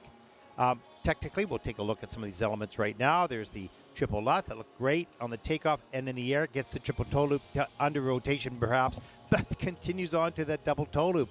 Great patience to get through that 3 jump combination. There's the triple flip and under rotated, but somehow does an Euler and gets up. So he's being patient and determined to get himself through those jumps without perhaps all the speed. There's the triple loop. You can see him leaning outside the circle. He has to step out of that. So another technical issue. There's the triple Lutz later in the program, a little forward. So a minus GOE on that. So losing some points off the base value through the quality not being what it should be or what it could be to add points. So he has 1, 2, 3, 4, 5, 6, 7 elements in the minus GOE. Sorry, Mark, go ahead. I was just going to say that for Romulus, like many of the athletes competing in this event, the feedback that they're getting from the tech panel gives them the confidence to move forward. And I noticed that for Romulus, the triple-triple that he did in the short program and the triple-triple-double that he did in this free skate both have an under on the triple toe. Now, I'm pretty sure that Romulus can cleanly do triple-triples, but under the pressure of competition, something is just happening that's making that a consistency that he can learn from. And it's interesting, his upper body is around, but his foot is not. So sometimes it's the opposite, where your foot is, but your upper body's not. Your body's twisted, but that's not called an under rotation. The judge or the technical panel, it's based on what the foot does, where that foot hits the ice. So, yeah. But Romulus now can say that he is a Junior Grand Prix participant. And I'm sure he will be working hard to try to make the Junior World Championship team moving forward. He was second at the Finnish test skates in the summer, and that's what facilitated his participation here. At the Finnish test skates, he scored 83.73. So we'll be hoping, of course, to push above that, but climb ever closer to crossing the 100-point marker in the free skate for Romulus Peltonen. Yeah, it's kind of those magical numbers that Hundreds are good. When you go from 85 to 87, I improved, a big deal. But when you hit that, there's 3 numbers up there. 100. It's like the dollars. Yeah, right? it's just like every 10-point margin is a significant. You can always see it's the first number that the skater sees. So for Romulus, can he get 90s? Can he get 100s? 110. And that's what's so much better about this system is that helps the skater progress other than I had a 13th place in a second. Yeah. How do you go through that process? 87.12 for Romulus. That is 6th in the free program with a 137.55 total competition score. And he will, at least for the moment, be in 5th place.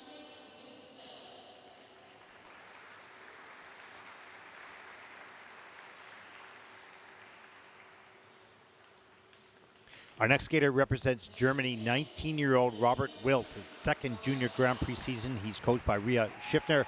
He has a 94.11 personal best last year in Ankara, and he'll skate the free program to near light and chasing cars. And Robert, hoping to push a fellow German competitor off the top spot. In order to do that, he will need a big personal best.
do it all.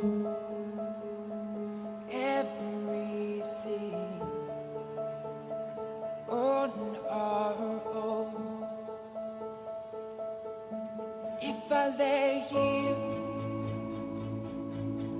if I just lay here, would you lie with me and just forget the world?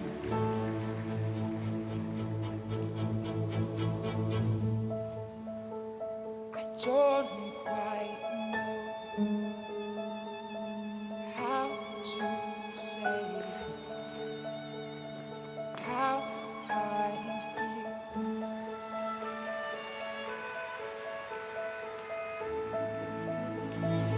Those three words I said too much.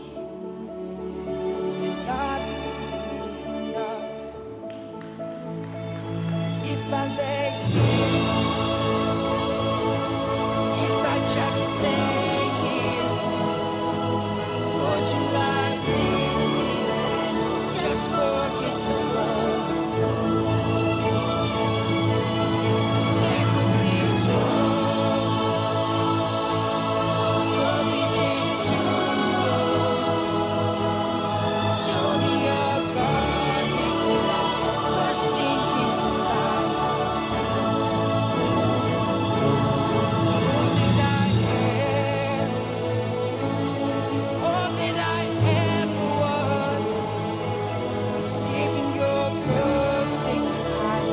They're all I can see.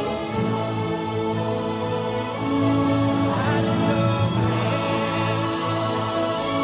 confused about how as well. Just know that these things will never change for us at all. If I lay here,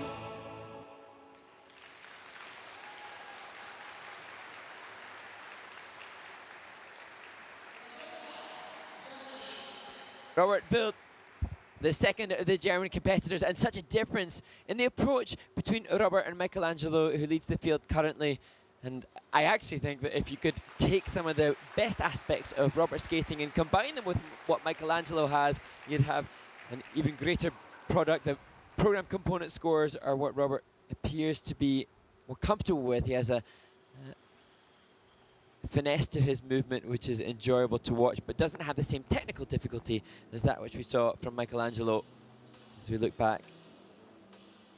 Yes, good speed up into that triple Lutz. Gets the free leg back in time for the toe loop. He attacks the takeoffs and pretty good in the air as well. Some nice change of edge. That was a good start to the program. He follows this up with a triple salcho, too far back on the heel and didn't check out early enough. So he flips out of that. That'll be a minus Dewey. So he lose points off the base value of that element. And here is the triple loop. He lands that. You can see he needs to straighten his back up a little bit longer neck and stretch free leg, more quality on the landings, but he gets that triple flip done up to the double axle, up to another one. So he's working away well at getting these technical elements done and collecting points. From a quality perspective, it's not there yet. Time to come. It'll come in time. And I'm sure as we see Robert sitting with his coach, Nico Ulanovsky, Robert and the team will be working very hard in increasing the planned program content. Yeah. He trains alongside Genrik Gartung from Germany, who's done some phenomenal quadruple jumps that we've seen in competition, and we understand from Nico that there's more to come, and we look forward to seeing that over the course of the senior season ahead as well.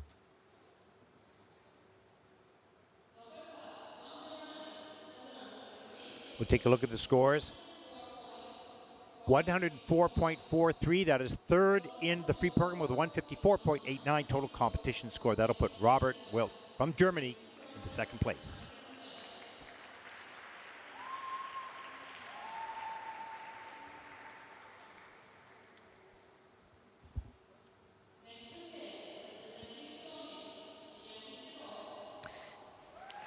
And now to the 15-year-old Ilya Nestorov, representing Estonia, a skater in the short program who garnered our respect and admiration for some of the difficulty that he showcased in his transitional content.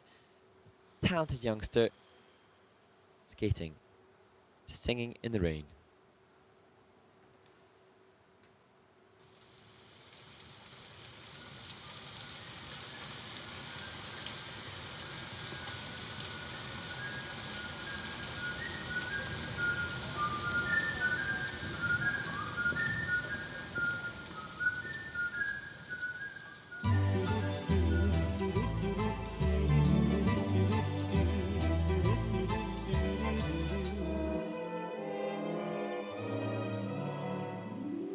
I'm singing in the rain, just singing in the rain.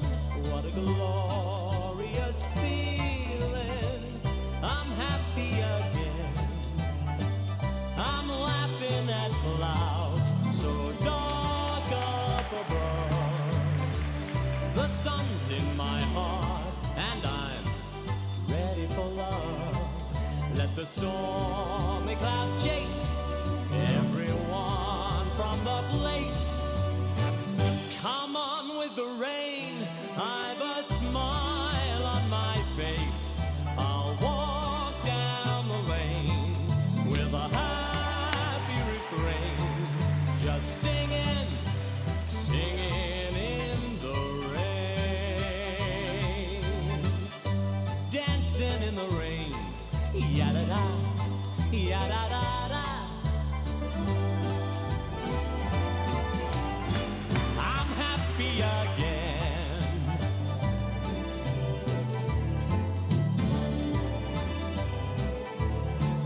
I'm dancing and singing in the rain.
I'm dancing and singing in the rain.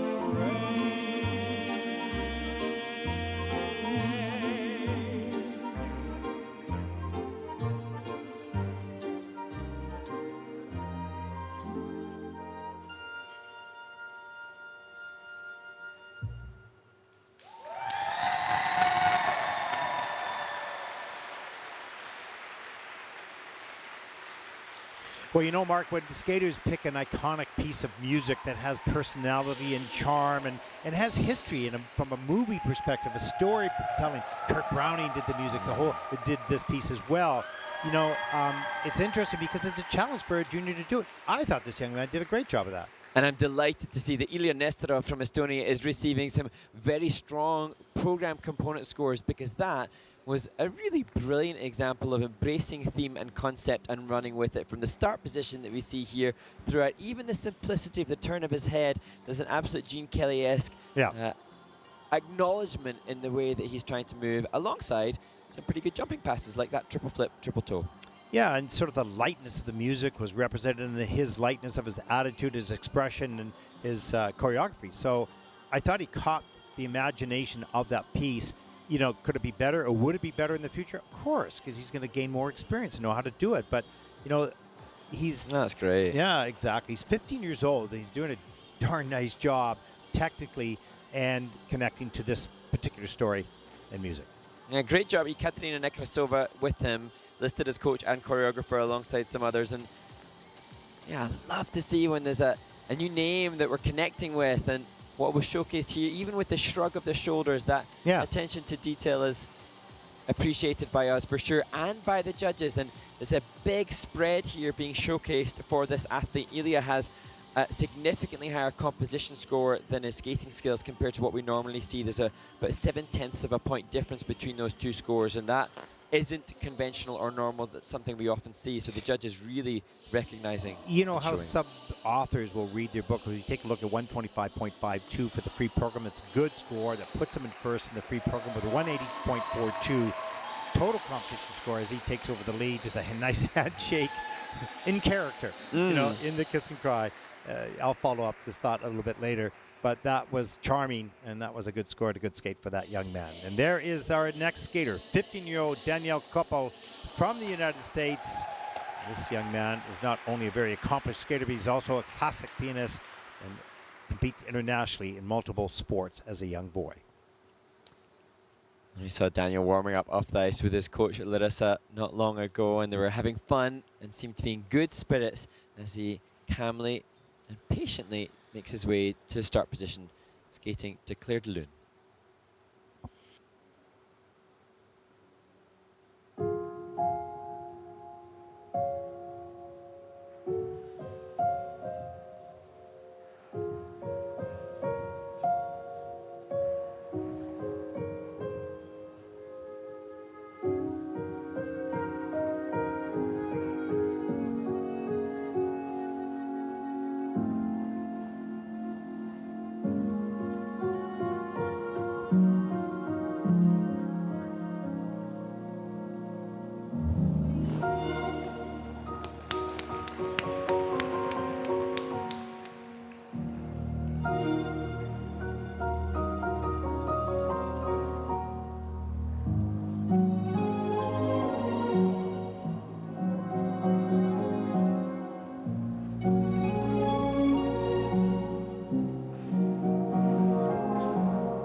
It's the evening light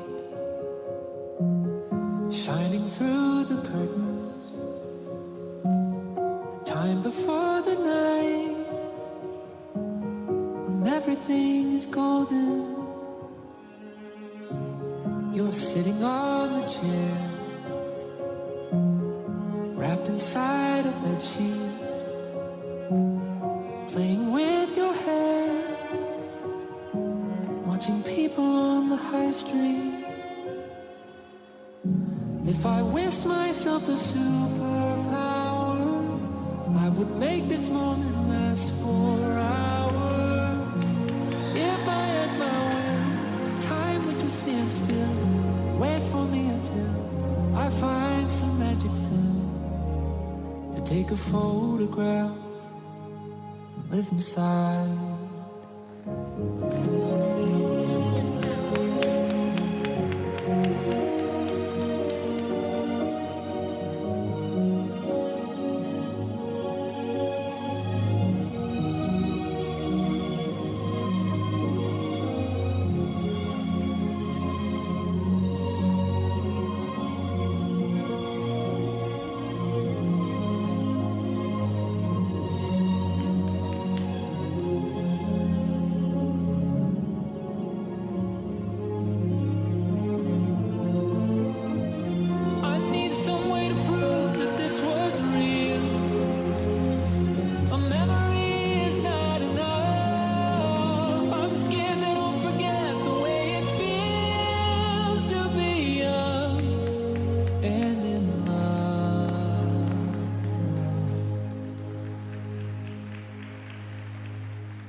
Daniel Koppel just reliving a right forward outside edge spiral that is making him chuckle and probably frustrated in equal measure because he had a fall on the choreo sequence. And it's a shame because the fall there was almost as a result of one of the greatest attributes that this skater has. He had passionate interpretation and commitment to the musicality and the movement, but then maybe lost his focus a little as he took that tumble.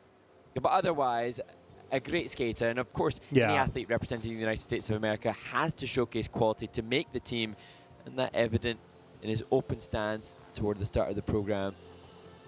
Yeah, I like his calmness throughout that program. What a beautiful triple Lutz, and he holds that landing edge. That is a wonderful attribute. There's the triple loop, little hop, over-rotated on that occasion. You can see him breathing and bring that arm and head up. There's the triple flip Euler into the triple Salchow. Patience up into the double axel. Yeah, a little nod of the head there. Got that done. And the triple flip a little bit later in the program as well. So things are going very well. He was in control, and I did not catch that fall, so you won't see that in the replay. It was just one of those odd things, Mark. Well, it's just a surefire lesson, and probably one that Daniel, who's only 15 years old, will remember in time to come, because you could see his reaction to the big jump sequence, his most valuable element, being successful there, then getting the next 2 jumping passes securely done. I think that he was, well, rightly so, allowing himself to enjoy the moment, but then, fine line, enjoy the moment, but then stay in the moment enough. Oh, they're doing a right forward outside. Oh, look. Oh, yeah. Don't worry, mate. It's just exactly. a little lesson to be learned. Yeah. Sometimes the most simplest things, you know, will creep up on you in the moment, but it's a good lesson because that won't happen later. You know that. Daniel Koppel, 111.21. That is third in the free program with a total competition score of 166.89, and that'll put him overall for the moment into second place.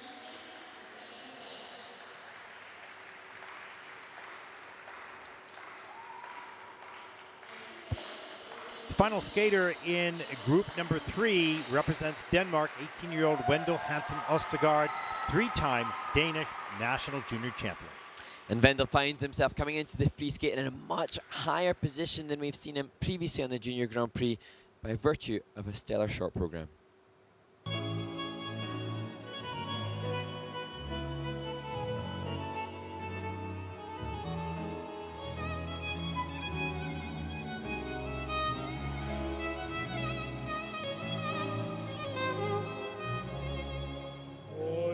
Cabeza de un noble potrillo que justo en la raya afloja al llegar y que al regresar parece decir: no olvides, hermano, vos sabes, no hay que jugar.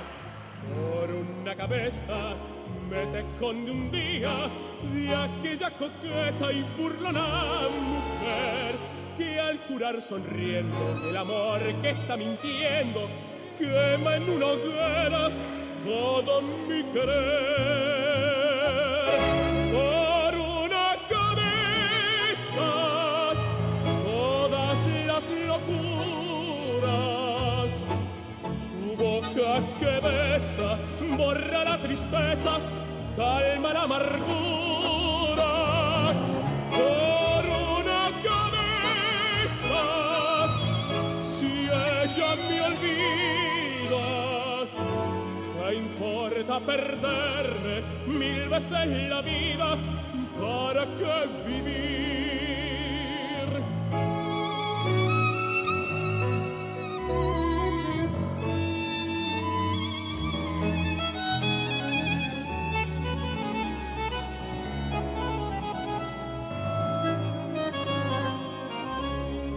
Cuántos desengaños por una cabeza, por una cabeza, todas las locuras,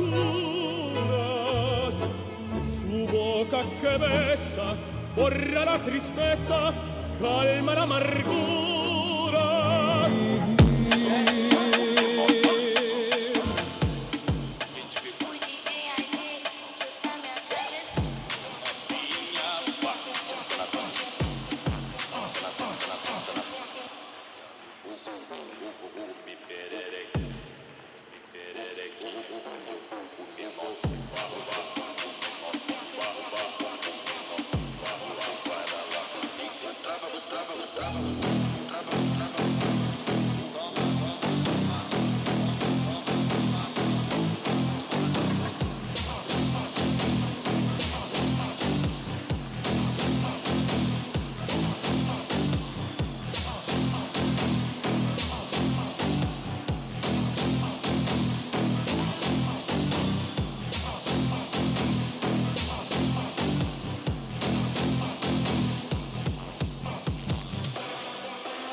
Denmark's Vendel Hansen Østergaard, a skater who added 15 points to his personal best in the short program on his ISU profile.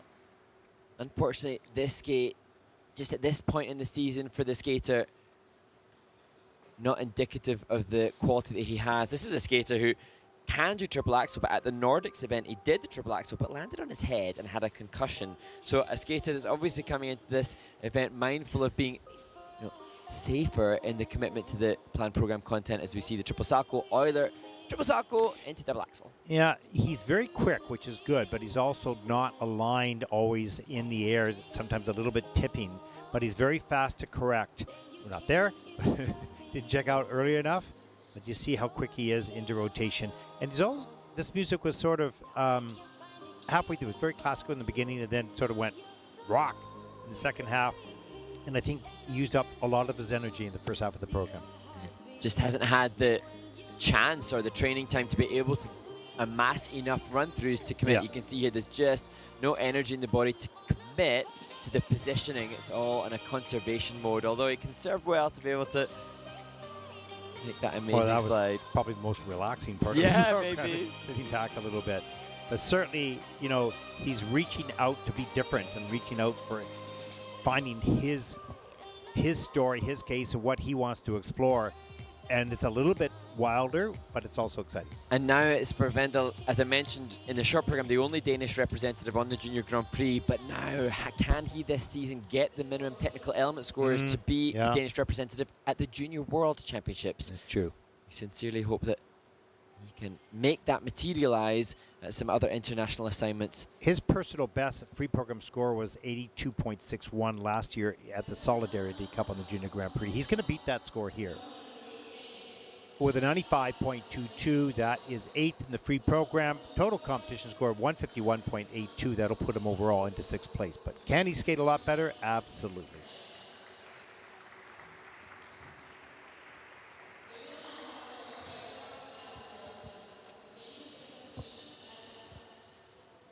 And now we will be moving to an ice resurfacing. We'll get ready for group number 4 and 5 in the men's free program as we take a look at the standings so far. Mark, what do we have on the list for the playback of the videos? We have the chance to listen to the interview with Minkyu So, the World Junior Silver Medalist from Korea, and then our Skate Basics series with some jump takeoffs where I, in my dance boots and blades, attempt to showcase technique. Much more to come from Riga. Enjoy. We'll be back after this. Welcome to the Basics of Skating. Now, this series is designed for those new viewers that don't know much about our sport, and we're going to go into a little detail on some of the elements. Mark? Yeah, we're going to start with understanding the 6 different figure skating jumps, and we're going to start with the axel, which I believe is probably the easiest for a new viewer to spot. It is. It's the only jump that you go forwards on, and it's a little scary because you're jumping into space, but Mark here is a brave soul, and he is going to demonstrate for us, so I'm going to back out of this shot. Bravo! Any good jump, the biomechanics are so important, and it's really crucial that the athlete and the skater has total command over all their limbs and making sure that both the arms and the free leg all work together at the point of takeoff. Now remember, that is the only jump of all of them that takes off forward. It's kind of difficult. It's one of the first jumps the skaters learn as well.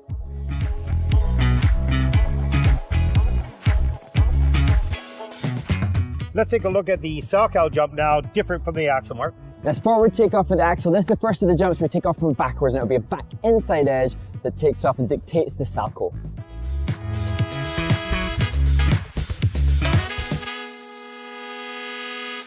Back inside edge takeoff, little movement on that free leg. There's the salchow.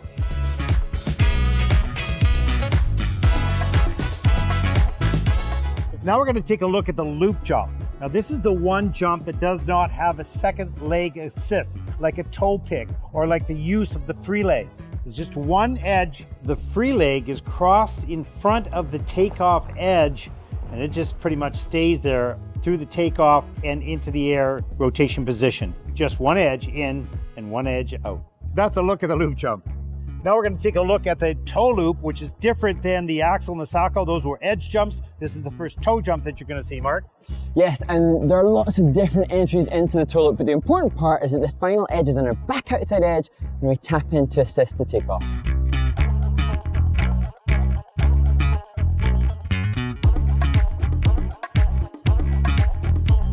Well, not too bad. Good extension on the landing. That's all I've got.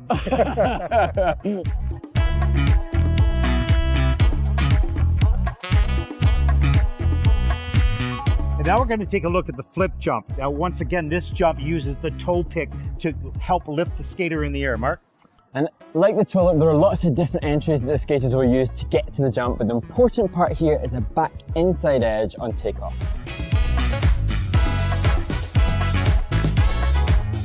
You know, you cover up a lot of flaws with that nice extension. I mean, you hell if I know it.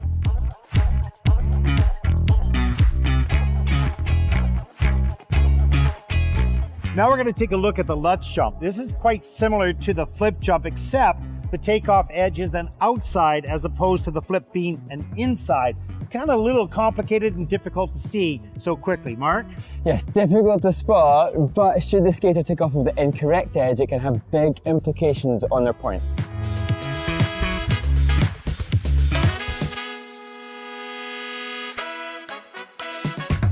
Nice, strong back outside edge, good strong pick, beautiful extensions. And that is the Lutz.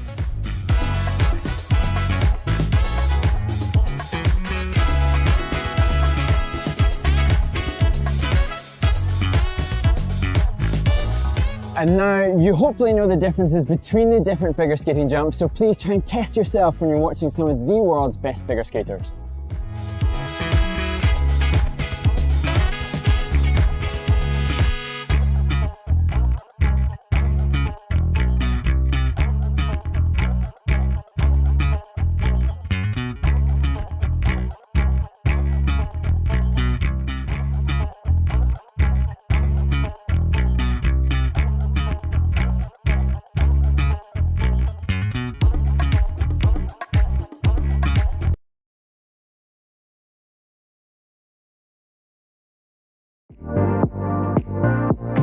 Here in Baku with the men's champion, Minku Seo from Korea. Minku, congratulations, first of all.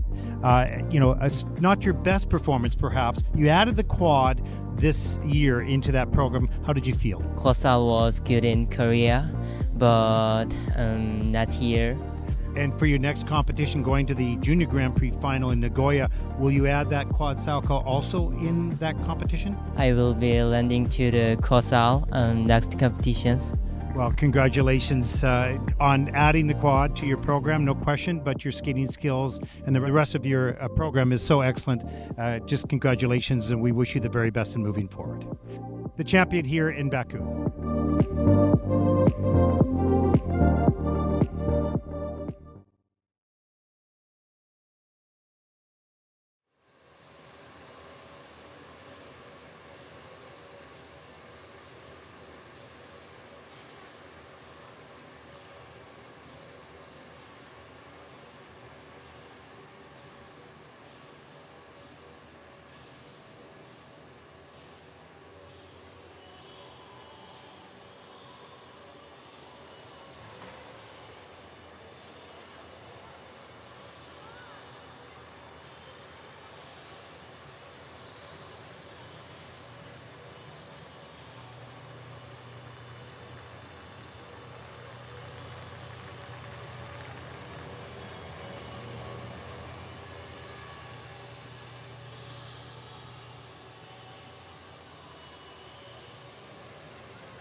Welcome back, everyone, to Riga, Latvia. Last day of competition. It is group number 4 on the ice for the warm-up in the men's free program. And Mark, usually I ask you the question, so what do you got in questions, whatever. So I'm just going to address a bit of a situation as fairly as we possibly can. So there's been a lot of talk online, and I know that you reach out to a lot of people and you get a lot of background information. It's fantastic what you do on this broadcast because we have the bios and that's basic information, but you have connection with the athletes and the coaches to get the background stories that enriches the storytelling, enriches the coverage for sure. So we really appreciate that, no question. At the same time, once you do that, people feel they have direct access to you, which they do. They can communicate back, and most often it's just the information about the skaters. But in other times, there can be frustrations or questions about things that we cannot and do not have any input into. So let's address that issue that the ISU had released that statement. I think it was yesterday, and there's been a lot of up and down and this and that and conspiracy theories, which may be true or not true. We don't know. We're not part of any of that or privy to any of that. And we are not the official spokespeople for the ISU. We cover an event for them. I will say, though, having worked with the ISU since really the mid-1990s and a variety of different projects, I never was hired full-time for them, but I've worked on other projects. I respect the process in which they have to go through, which is complicated. No organization always makes the right decision immediately or answers all the questions of all the people all at the same time. It's complicated. It is extremely complicated. I'm not supporting anything. I'm explaining that a big international organization or a national organization has to be all things to all people all at the time because they want it. So with that announcement, I think we need to give time to the International Skating Union to either send out their rationale or the process or whatever the case may be. So I think, we just, and I want to sort of defend, our position here is a non-position. We cover the skaters, we cover the stories, we love the sport, we love the fans, we do our best, possibly our best, to provide as much information as possible. We are not involved in any of that in any shape or form, and do not have an opinion other than provide people the opportunity to ask the question. Fair enough. Good fans ask the question and provide the opportunity for the International Skating Union to consider those questions and provide whatever direction or rationale that they may want to give. So let's give that a little bit of time. It's all new, and everybody, gets, oh, like this. There was something that comes up. So, well, let's just give it a little bit of time. There you go. That's my message. And I think on that note, as we're looking at the skaters on the ice, it's probably right for you to have brought that to the table, Ted, because otherwise my passionate desire to see all people happy all the time might have made me wrap my head around in knots trying to justify anything. So have you not learned that in life, that you cannot make everyone happy for sure? And I think that's the point. Is that no matter whether it's a skater's skate or the judge's comment or the decision of the organization or the comment of fans, look at what they do. Some of the fans are so angry and negative towards the skaters. So people around the world, there's good people, there's tough people, there's people that don't know what they don't know. There's all people around the world. So we focus on what we can control, which is coverage of this event. We love the fact that fans have questions and have concerns, and we celebrate that and support that for sure. But on the other hand, we have to give the organizations time to address those. Yeah, and I think, for me, it's constantly wanting to see the betterment for the skaters. So over the course of our time commentating, we've been trying to express that whilst changes are made to what the athletes do, it's always for the betterment of the skaters. And sometimes we don't know what the guiding light is for that, because of course, for the skaters, perhaps even when they have to change some of the way that they adapt to the sport, if we think about, adaptations to the sport, the Olympic scandal in 2002 forced skaters to adapt to the sport. People didn't like all the adaptations, but there were reasons for it.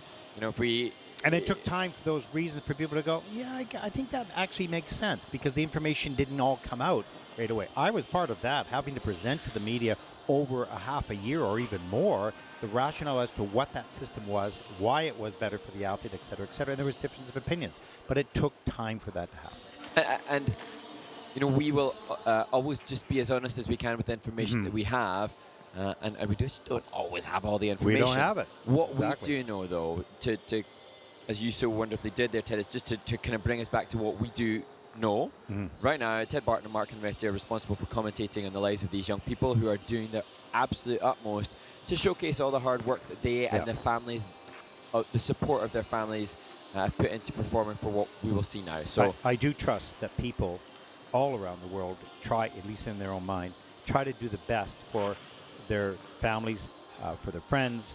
They hope for the best, that the governments or that federations do the best as well. So those are things we just don't control. So we're going to do our best to cover these athletes. We've said our piece, and let's see what happens over the next little while. and the only time you'll get me giving a passionate opinion one way or the other is if there's any online trolling. That's the only time when I'll really get Yeah, I know. But I kind opinionated. of stoked the fire on that one. Yeah. Yeah. Well, don't let anybody online go stoking any fires here. But Yeah, exactly. exactly. We've got athletes that worked pretty hard to get here. Our job is to cover them, educate, entertain the fans, and help to expand this sport worldwide.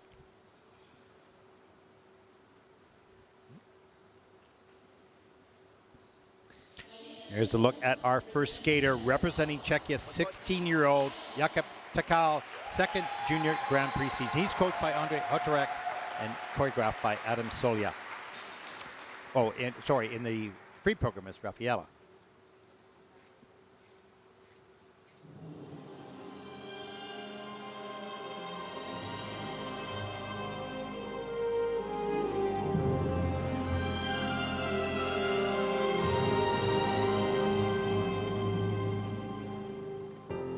I've been there before,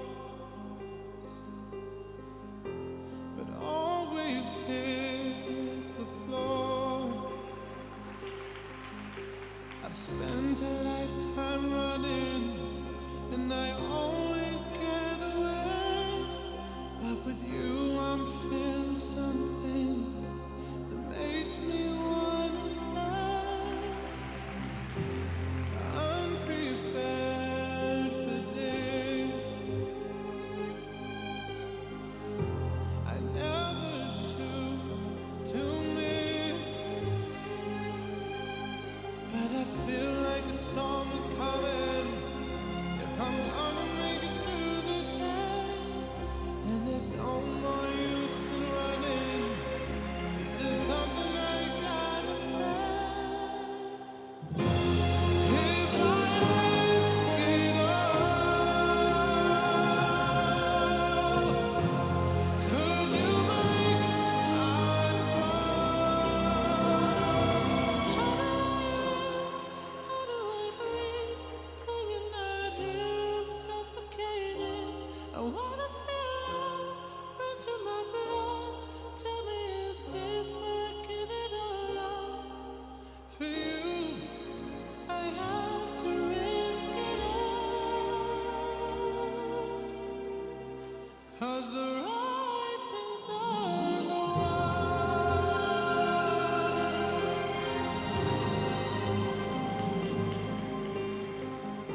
A million stars above that haunt me from my past. As the stars begin to gather and the light begins to fade, when all hope begins to shatter, know that I won't be afraid.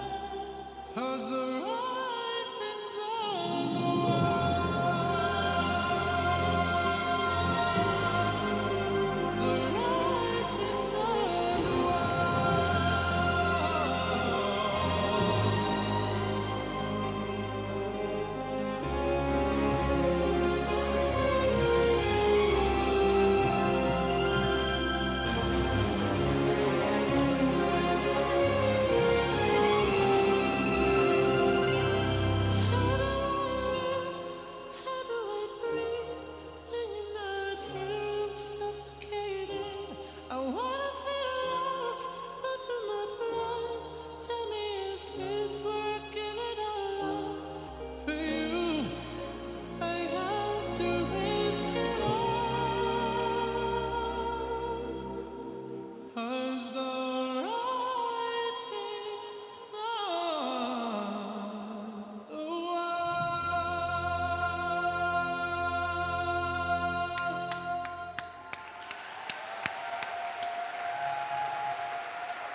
Well, kudos to Czechia's Jakub Tikal and taking the new element, the choreographic spin, and developing it into that sort of one-handed single-person death spiral. That was a unique and creative way to conclude a program for a skater that is on the periphery of a huge upward trajectory. He didn't do the triple axel today. He fell on it in the short program 2 days ago, but definitely on the gateway to a significant progression in the world rankings. It just makes me smile that just a tweak of the rules by the ISU or the ideas is we're finding more creativity. They're finding more space. They're finding new angles to show.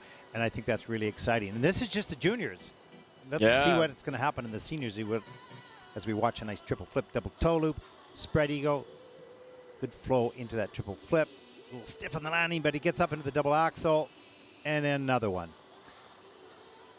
And Jakub so tidy in his skating as we look at the loop takeoff. And his coach, Andre, was explaining that whilst Jakub is glad to be higher in the rankings in the short program, he was scared, in effect, to be the last to skate in a group. So he was really conscious as the short program progressed to make sure that he was positioned so that he could skate early after the warm-up. This his choreo spin leading in wonderfully to that right forward inside edge and into the knee side. I'd go +3 on that, and I think the judges will be akin to that. That was very cool. Really, really nice for this 16-year-old from Czechia, Jakub Tikal, showing some innovation, some great jump techniques, some nice skating skills as well.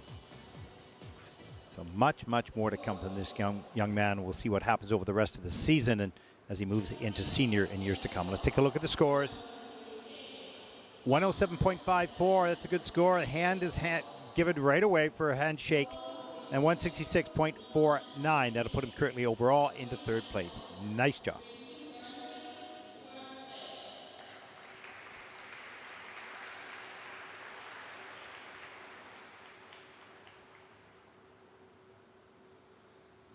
Our next skater represents the Netherlands, Leon Lowe, 13 years old. This is his first Junior Grand Prix event, and he's coached by Astrid Winkelman. And Leon finds himself less than half a point outside of the top 10 after this short program. Can he get an amazing result for his nation in his first Junior Grand Prix?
Oh, what a phenomenal debut on the Junior Grand Prix for Leon Lowe.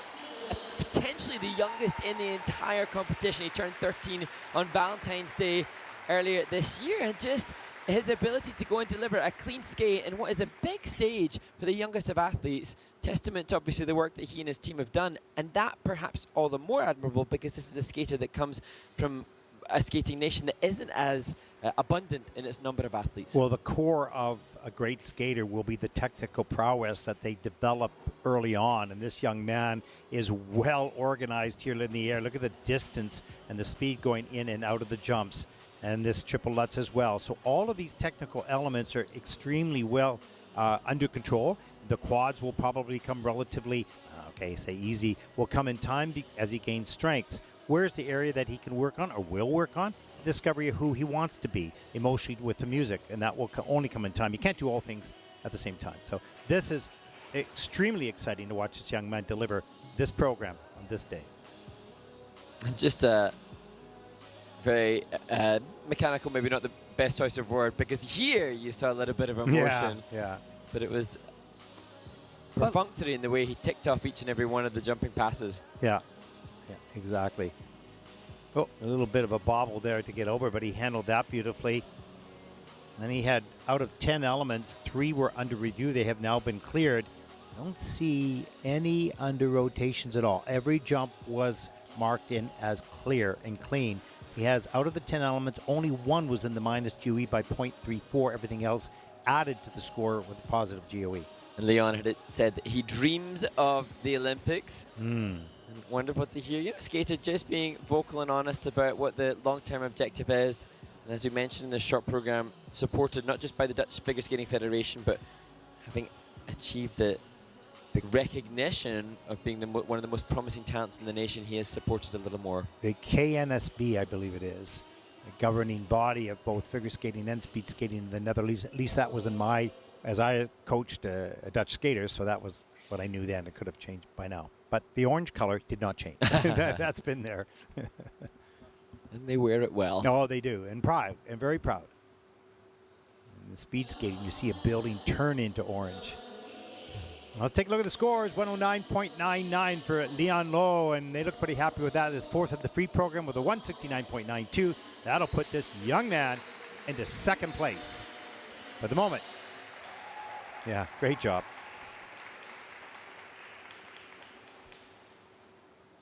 Our next skater represents Norway. Daniel Delanoff, 18 years old, 2nd Junior Grand Prix season.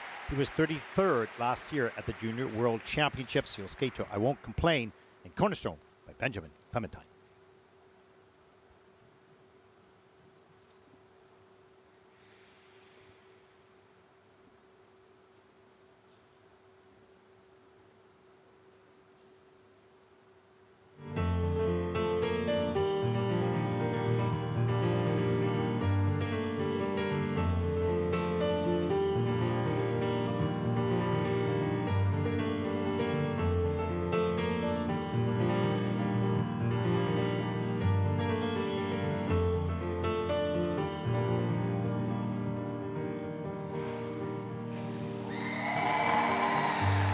It's a wonderful life, it's a wonderful life.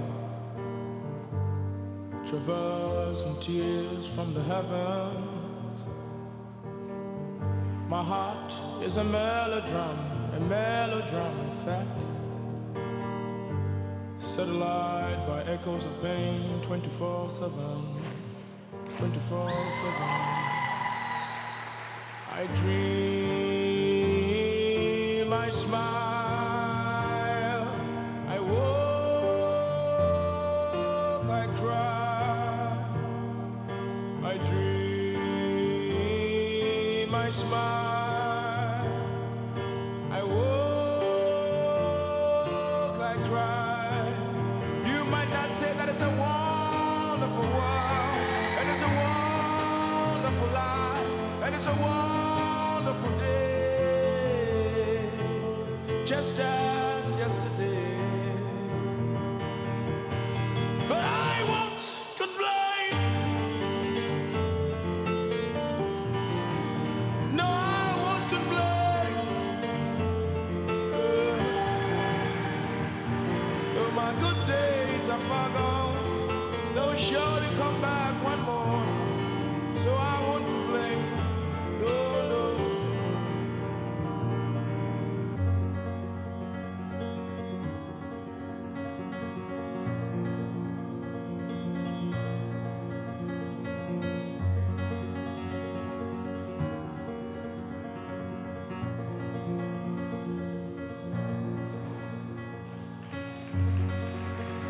I'm alone in a box of stone.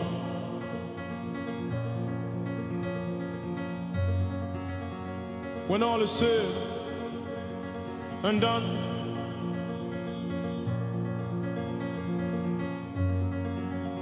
as the wind blows to the east from the west, onto this bed my tears have their solemn rest. I'm lonely, alone in a box of stone. They claim to love me by the whole line. I've been lonely, alone in a box of my own. And this is a place I now belong.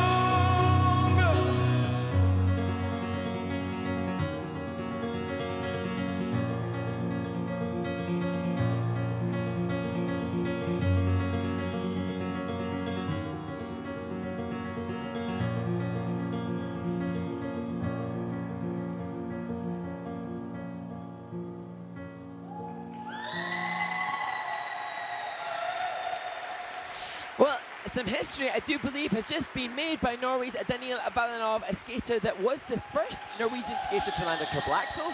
And he opened this program with a wonderful quadruple salto. It's being reviewed as I talk right now by the panel, and it has gone in as fully rotated. So history made for the 17-year-old. Quarter. Oh no, has it? Yeah, Oh. yeah, it was in Still- clean, but still, gets that's the pretty good. Full base value at least. So. Yeah, that was fantastic. And also he has a very innovative choreography as well. So this is an interesting skater indeed. We see the quads. Oh, there it is.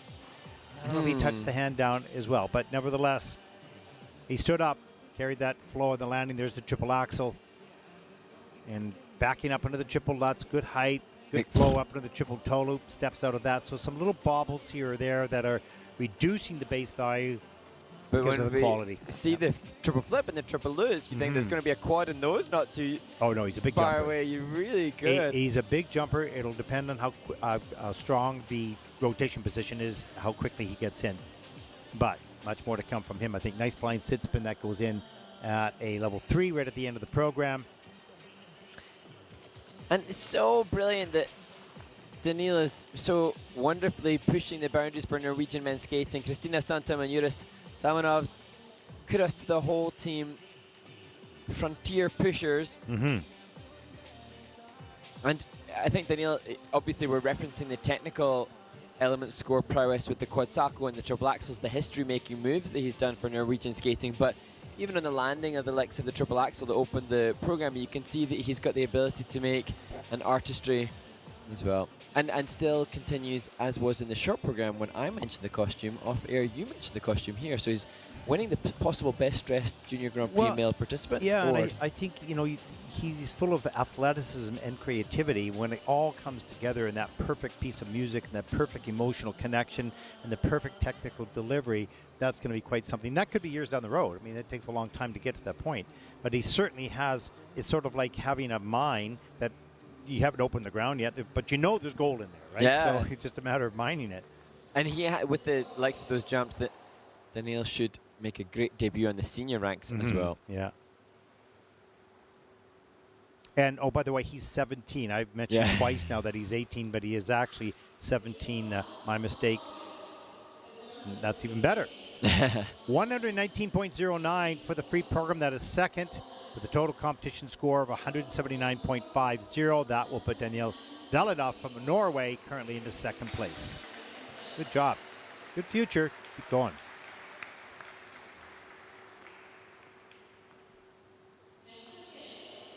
Our next skater represents Hong Kong, 18-year-old Jarvis Ho. Third Junior Grand Prix season, 22nd last year at the Four Continents Championship. He's 112.09, his personal best, earning that in Beijing, actually, the Olympic qualifying event. And Jarvis had a big personal best in this short program 2 days ago. Big inhalation of breath as he prepares to skate to music, starting with the Moonlight Sonata.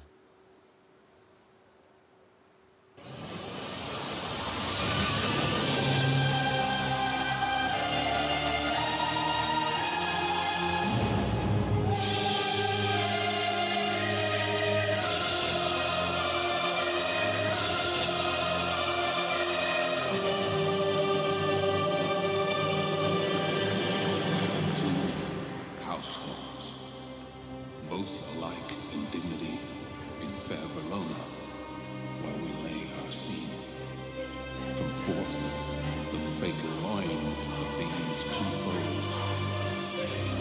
Their star-crossing lovers take their life.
Well, for those that heard us before Jarvis started, it was not the music choice we predicted, certainly a different piece to what Jarvis performed.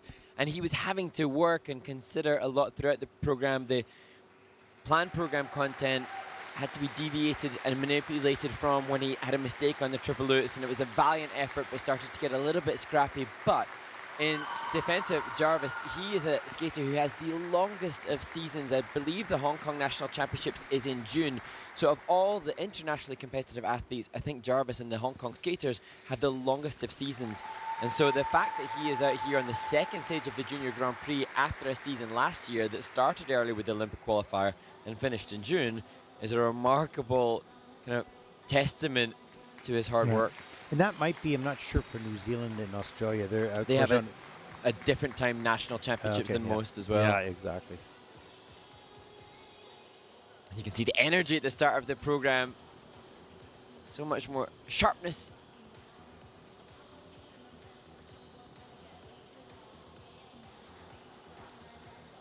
Flip to open the program, and again here still energetically committing to the choreography. As we see, it's pretty quick in rotation. There's not a lot of air time, so he can't make, too many errors because he doesn't have time to adjust. But smooth jumping, good rotation position, not huge jumps. So that was really picks to the inside too far. Didn't back it up over the pick, so that was a problem. Had to step out up into the double axel here. Getting a little bit tired near the end of the program. And he elected to put those two axles after the flip when it was intended earlier. So, of course, implications then on the music, and the body and brain are having to fight as you frantically readjust mid-program. But he's got a lot of experience, Jarvis. It's so difficult at the end of a program to be rational thinking because your body's screaming, I'm fatigued. Yeah. And then Let me stop. the brain's going, but you got another double axle, 2 double axles. What are you going to do about it, right? So it's really conflicting. So generally speaking, muscling comes into when there's a fatigue, you feel that you've got to push harder. That often affects the technique. Let's take a look at the scores. This will be another personal best. 118.89. He's going, really? Why? Okay, that's third in the free program with a 181.81. That'll put him in first place. Look, he's really surprised. He said, what?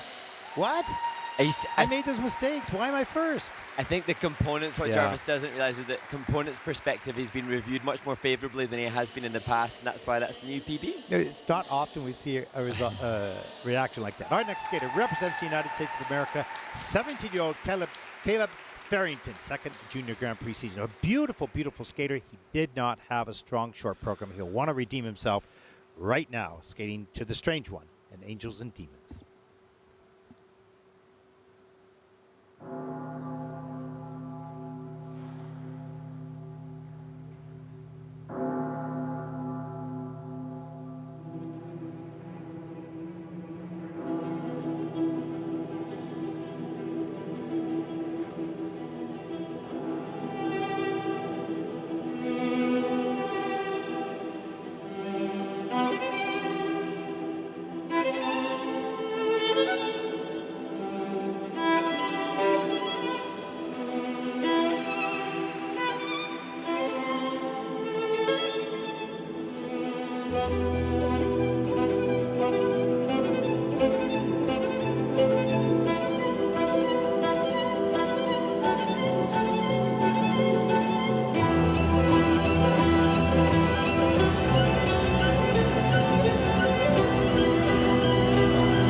America's Caleb Farrington. He too, much like Jarvis Hope before, appeared to be jostling mid-performance to change the planned program content after the mistake on the opening triple axel. Elected to change what we have in front of us as his plan to include another axel later on, but then popped that into a single. And so just trying to navigate the best way to optimize his scoring and his potential. And a wonderful skater. When technical mistakes today. When the plan gets disturbed and you take a decision to change the plan, you're opening up all sorts of possibilities, most of them not good, right? So, but this is a learning process for this young man. He's really a beautiful skater. This was, and you can see him, he had sad eyes at the end of this program as I saw him in his last position.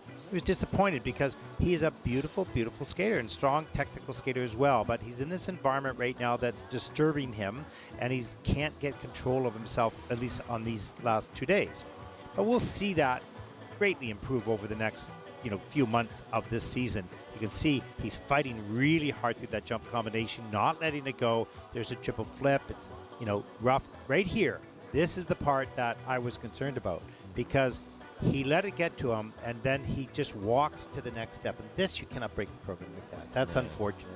But he's a wonderful, soft soul inside, and I think, he doubted himself a little bit, was disappointed, and he let that show up a little bit. But that does not find his ability. His ability is very high level. I've seen a clean program, and it's quite brilliant.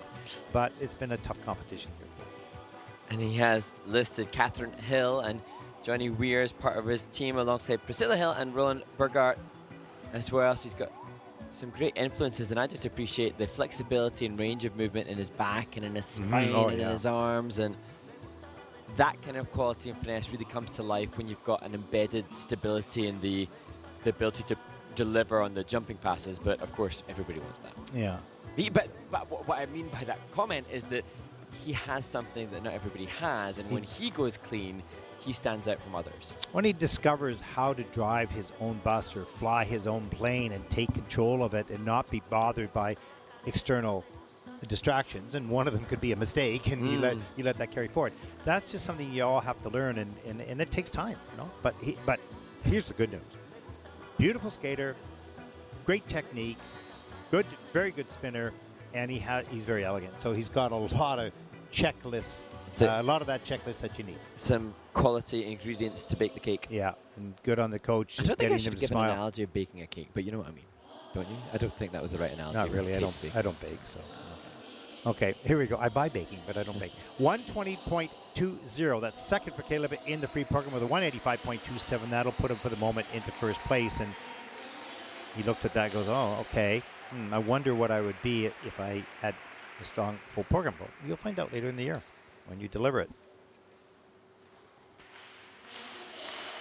Our final skater in this group, 16-year-old Janis Snotens from Latvia, third Junior Grand Prix season, two-time Latvian junior champion. Mark. And Janis said that he really has wanted to skate to rock music. A lot of people told him it wouldn't work, but Janis wanted to do something different and hopefully inspire others to explore that style too.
can hear the eruption of applause for Yannis Snotins, just 16 years of age, and I mentioned how delighted he was to go with his desire to skate to rock music, and he also said that, as we see the adoration of him in the stands, that he loves to connect with the audience, and he described that the connection that you feel with an audience is the most special feeling a skater can experience. And I think it's so wonderful that at just 16 years of age, he's already had that connection, and he wanted to have it here. You could see him working at it, but it didn't have the same kind of authenticity because he had the frustration of the mistakes that we just saw. Triple axel hand down, then the triple, what was that combination? Flip toe. The triple flip, triple toe combination. Triple lots. He's a little bit on a lean on these jumps, but he's managing to hold it up. That was funny. Yeah, a little bent over and a little sloppy on the landings, but overall he's using that strength of the music to push him through his elements and the choreography, and you can see that it's sort of, how heavy metal music can just drive people into a frenzy. It's kind of like that. This music is giving him more energy throughout the program. Now, does he control it all the time? Maybe not, but it certainly motivates. Yeah, and I mean, Yannis has done a great job, and I love the fact that he's chosen that. And as he said, he hopes he inspires others to potentially consider the same. Rock music has, of course, a different kind of need in terms of the body movement than a classical piece. However, Yannis can still continue to open the shapes that he makes. Doesn't have to be necessarily an elegant line, but he can still become more expansive in his strokes. So question, could you do rock music? I have done shows where I've been paid to skate to rock music, so therefore I've had to. Did I like it? It wasn't necessarily me, but you do what skate as directed. I get it. Were you good at it? Not as good as Yannis Naughton from Latvia, that's for sure. There you go. Because you're pretty, classic, and you got those body lines. So I have a hard time sort of seeing you, with floppy hair and. I've worn the leather jacket and had a headband on, but nobody believed it. I'll maybe have to show you a video. Oh yeah, that'd be good. And you can see him smiling and the kiss and cry, sort of enjoying that moment. It is a real rush, I think, that for a skater to perform to a piece of music that motivates you, pushes you, and you have the audience going crazy with you. You kind of want to come back for more. It's a great feeling. Great rush. Not that I would, but anyways. You do. So Yannis was 18th at this event 2 years ago. Obviously coming in a pretty impressive 7th place after the short program. He would need 112.94 to maintain that position, and that would be the best result since Fadir Kalish from Latvia, and of course before that Denis Vasiliev, the great and ever so popular Latvian skater. He waits for his scores. Free program scores for Yannis. It is a 115.91. That is 5th in the free program, but a total competition score of 188.25. And he's currently in first place. 6 skaters to come. He'll be in the top 7. Yeah, mission accomplished. Great job.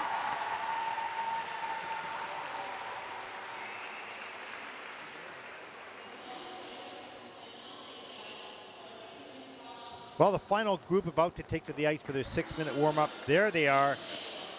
We have 1 skater from Japan, 2 from Korea, 1 from Israel, 1 from Switzerland, and 1 from Canada. So it's good to see, and we've seen this a lot, is more countries, in the hunt for the podium spot, and that is only good news. So better skating from more countries means more competition and more motivation for even the smaller federations. Yeah, and it's interesting. Yesterday, I know that we haven't necessarily had questions coming in as yet today, but yesterday one of the questions posed to us was to understand a little bit more about the history of the sport of skating, and the concept that we see so many nations now represented is fascinating to consider. When the sport was first initiated, the first World Championships back in 1908, and the number of nations represented there was infinitesimally smaller than what we see now. And over the course of a century and 17, 18 years, now we have not just World Championship representation by many nations, but junior Grand Prix participation by many. And we've talked at length about the growth, globalization, if you will, of the sport of figure skating, because people see it now online. Television restricts it to a certain degree, but live streaming it exposes it to the world. So we know that ice rinks are being built in parts of the world that never had an ice rink before. People are seeing the sport that never could see it before. So we're seeing more countries represented in the Junior Grand Prix than in the past. It continues to grow. That's only good for the sport's future. Oh, too true. And then what I also find very interesting is not just how wonderful it is to see different nations here on this circuit, but then to see the obvious differences in approach from a technical perspective and a components perspective, because of course there are stylistically very definitive differences, because for me the stylization of the Japanese athletes is different to the Koreans, and then the Koreans is different to the Russian lineage and so many that come from that school of training as well. So as Mia Hamada said of her students, there are many paths to the top of the mountain. Yeah. And we look forward to seeing how things progress in the juniors, but also as we consider the Challenger Series events. So the Kinoshita Group Cup in Japan takes place Next week, 4th to the 6th of September. That's then followed up by the John Nicks Pairs International, and then we have various different Challenger Series that then will follow, and it's ever so exciting to consider what will transpire at the start of this new Olympic cycle before the Grand Prix yeah, series and kicks off. the challenge of federations and the ISU is to feed off the growth and the excitement for the Olympic Games and make sure that a growing audience is served with opportunity to access streams, to access photos, and there's so much social media on, so they're doing a really good job with that. And not only the ISU is doing a good job, but all the individual skaters have their own channels going almost. They've got their own pages going on. I mean, it's a full-time job. I see you on your phone all the time because you've got your business on that as well. Yeah, there's so much of the world. We can source so much information online. I know that certainly there are other requests or questions that come in to us regarding the Challenger Series and how they wish there was a streaming service provided for that. But that's an independent to each event situation. And perhaps what some people need to appreciate and understand is that the International Skating Union not just has figure skating events, but then they have synchronized skating events, short track, they have speed skating, and it's a sport that covers so many facets of I think it would be very interesting for people who, how do I put this properly? For people who will be quick to judge a statement or to judge a decision from the ISU, to take a tour through the operation, meeting all the people and what they're working on and how it's working, and you go, oh, I didn't quite understand the complications of that, because I went through that when I was involved in the change of the judging system. That I didn't understand the complications of International Sport Federation with all the things they have to do for the IOC, for their own federation, for the members, and then continue to grow as well. It is very complicated. It's not easy, and everybody tries to do their best.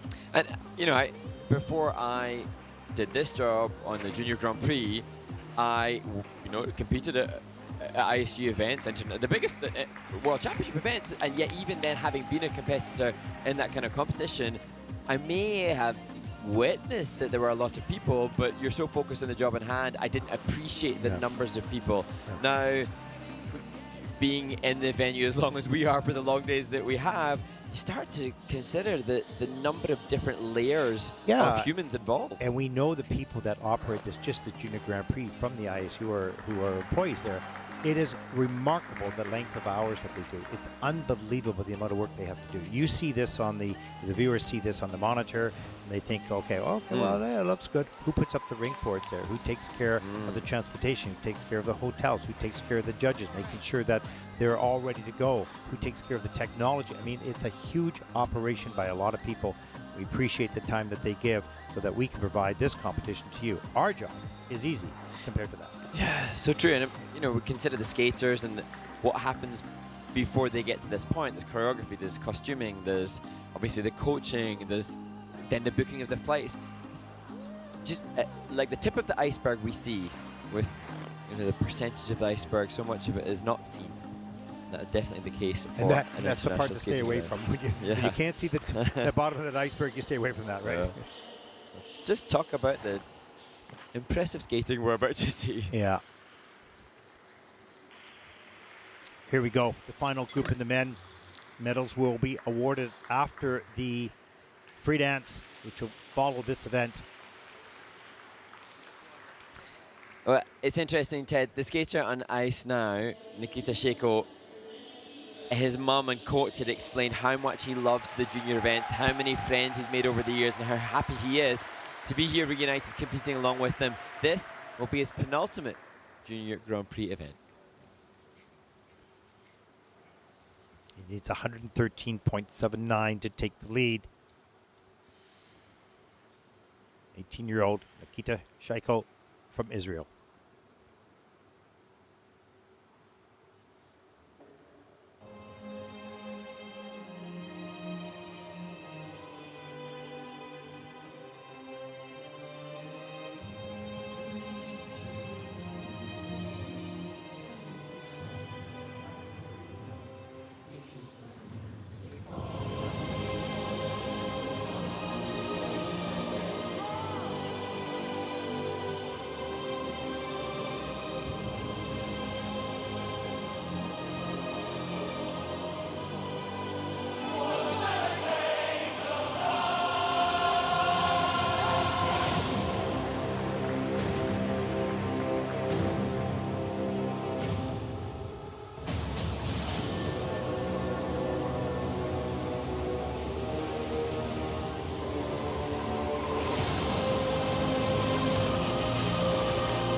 There's a grief that can't be spoken.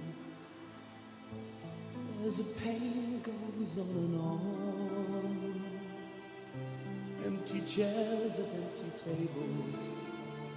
Now my friends are dead and gone. Here they talked of revolution. Here it was they lit the flame. Here they sang about tomorrow, and tomorrow never came. From the table in the corner, they could see a world reborn, and they rose with voices ringing, and I can hear them now, the very words that they had sung became their last communion. And the lonely barricade at dawn. Oh, my friends, forgive me. But I live and you are gone. There's a grief that can't be spoken. There's a pain goes on and on. Phantom faces at the window. Phantom shadows on the floor. Empty chairs and empty tables where my friends will meet no more. Oh, my friends, don't ask me what your sacrifice was for. Empty chairs and empty tables where my friends will sing.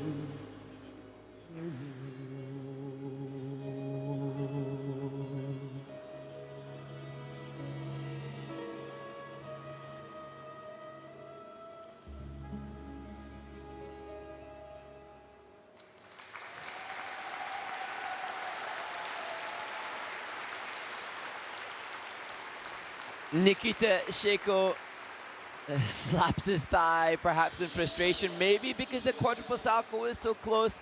I'm not quite sure. I'd love to know what was the thought process at the end of the program, but for me, watching that, a little like Mei Okada in the women's event, who was a silver medalist, I found myself engaged, engrossed, and ignorant to the upcoming jumping passes, a skater that brought me in. Yeah, exactly. I felt myself engaged in his engagement. I was convinced that he felt and perform what he wanted to do, and the elements were just part of that. You know, it didn't break the performance, which is amazing. So, and we've seen that in his programs in the past. Like he's completely committed to the storytelling, to the emotion of the story itself, while he weaves in the elements. Here's the quad saw. Let's take a look at the landing. And that's landing forward. So that is a downgrade. Well, actually only under rotation in the system. That's good. He was so fast into that. He was covering so much ice. And there's a triple axel. Looked pretty good in the air, but he started to lean outside the circle. He had to put his foot down on the landing. Gets that all the way around the triple lutz. Triple loop. Boy, the triple loop went way up in the air. It touched down on the free leg on that landing, so that'll be costly a little bit. Look at these Arabians right out of that sit spin. He's very athletic, very quick off the ice. There's the triple lutz. And that second triple lutz is on the quarter. Oh, that's actually Sako's on the quarter. And I think when I was watching Nikita, just so mindful of the fact that he will, as we see this final triple flip. Gets that free leg back just in time. The excitement of considering him as a senior, I think, you know, his potential to emote and move and express will make him a popular skater on this senior circuit as well. And interestingly, the federation say that you can't do 2 age categories for that federation, so they've elected to stay junior, even though there are 2 men's spots for Europeans for their country. Well, so I think that he's got work to do to be consistent technically and tidy and clean technically. He won't need to worry about the PCs that will continue to mature and to grow just naturally in his soul, right? But as he moves to seniors, he's always fun to watch. He always captures your imagination and draws you in. 136.58. That is first in the free program with a total competition score of 211.05. And he goes, whoa, that is great. It's interesting how many athletes feel that, wow, the score is bigger than what I felt it would be. Especially given the changes this season with the jumping passes. Our next skater represents the Republic of Korea, 16-year-old Haben Choi. 3rd Junior Grand Prix season.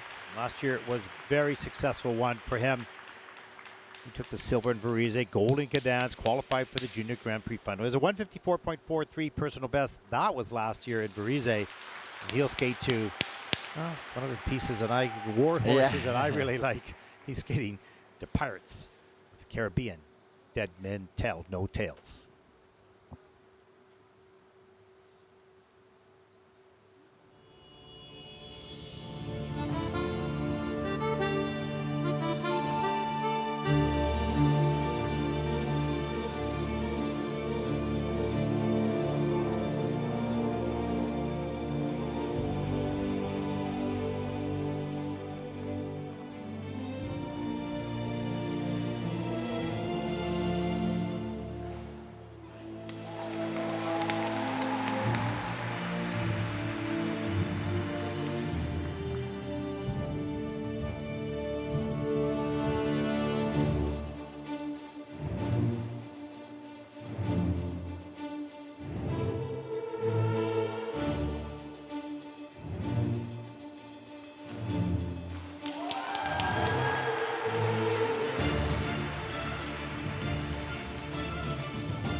Well, sometimes, Mark, it is difficult to find the words in any language to describe what you have just seen.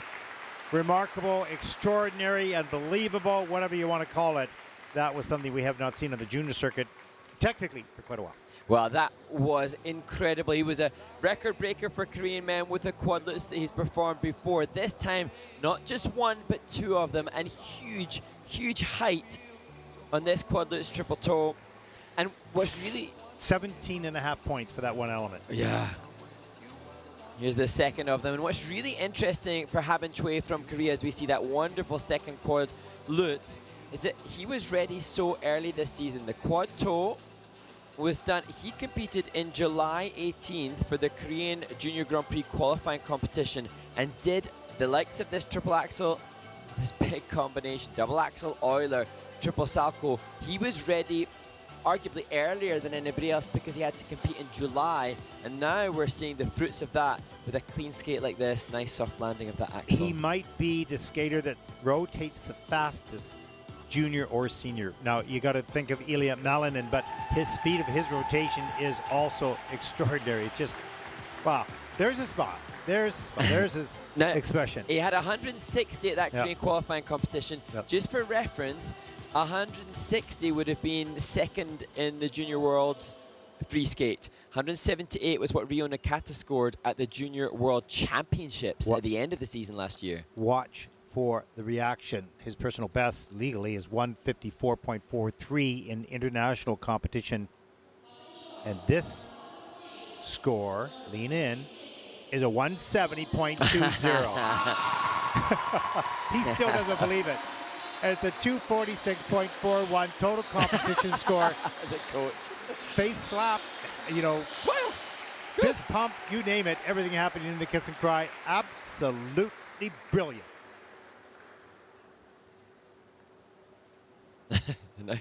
Coach Choi now.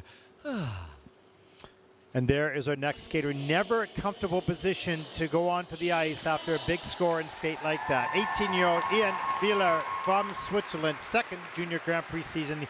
He's ranked second in Swiss senior competition. He'll be skating to Evermore by Dan Stevens. And Ian had explained that his goal is to land a quad in the free skate and secure a new personal best. The quad is intended to be the second element as he skates to Evermore.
Never shake away the pain. I close my eyes, but she's still there. I let her steal into my melancholy heart. It's more than I can bear. Now I know she'll never leave me, even as she runs away. She will still torment me, call me, hurt me, move me, come what may. Wasting in my lonely tower, waiting by an open door. I'll fool myself, she'll walk right in, and be with me forevermore. I rage against the trials of love. I curse the fading of the light. Though she's already flown so far beyond my reach, she's never out of sight. Now I know she'll never leave me, even as she fades from view. She will still inspire me, be a part of everything I do. Wasting in my lonely tower, waiting by an open door. I'll fool myself, she'll walk right in, and as the long, long nights begin, I'll think of all that might have been, waiting here forever.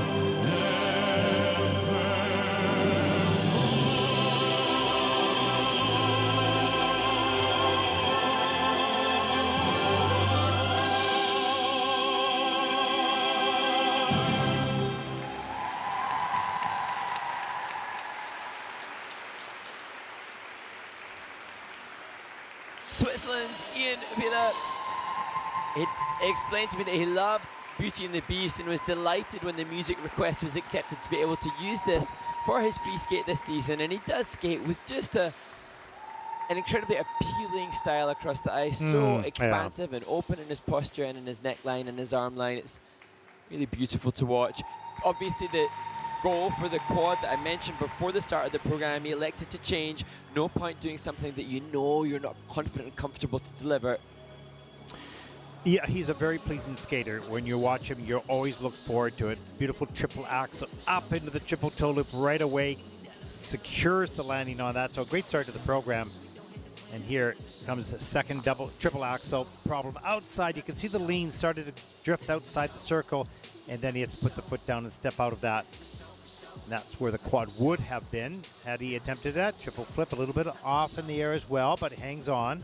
So there's a few little struggles here and there, but such an elegant skater, connected to the music emotionally, which is always enjoyable to watch.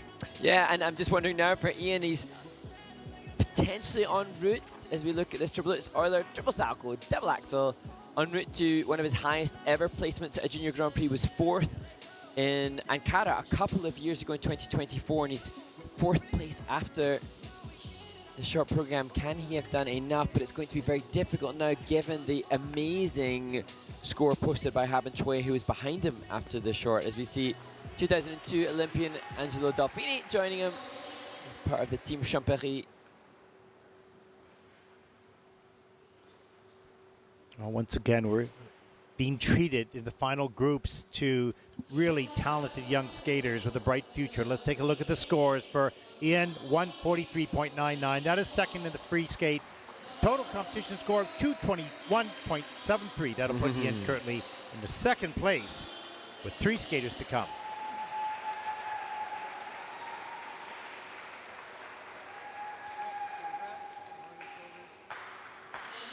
Now our next skater represents Canada, 17-year-old William Chan. It's going to be a tall order. He had a great short program, landed his very first triple axel in competition, but he is surrounded in the free program with excellent skaters. He's going to need to lay down an absolutely clean program. He's got great skating skills, connection to the music as well if he wants to stay on the podium. He's coached by Eileen Murphy, choreographed by Joey Russell.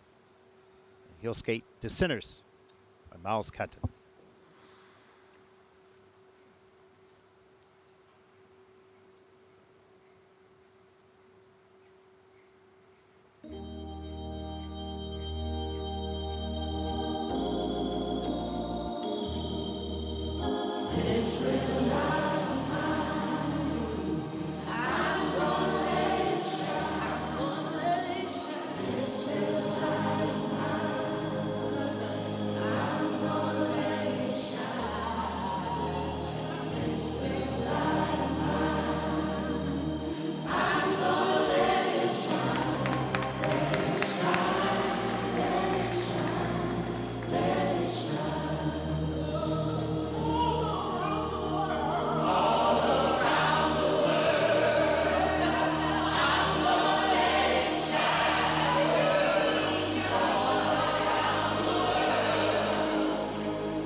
two sides of a coin, two sides of a war. Fancy you in the sails, and to come back to this life and to end it.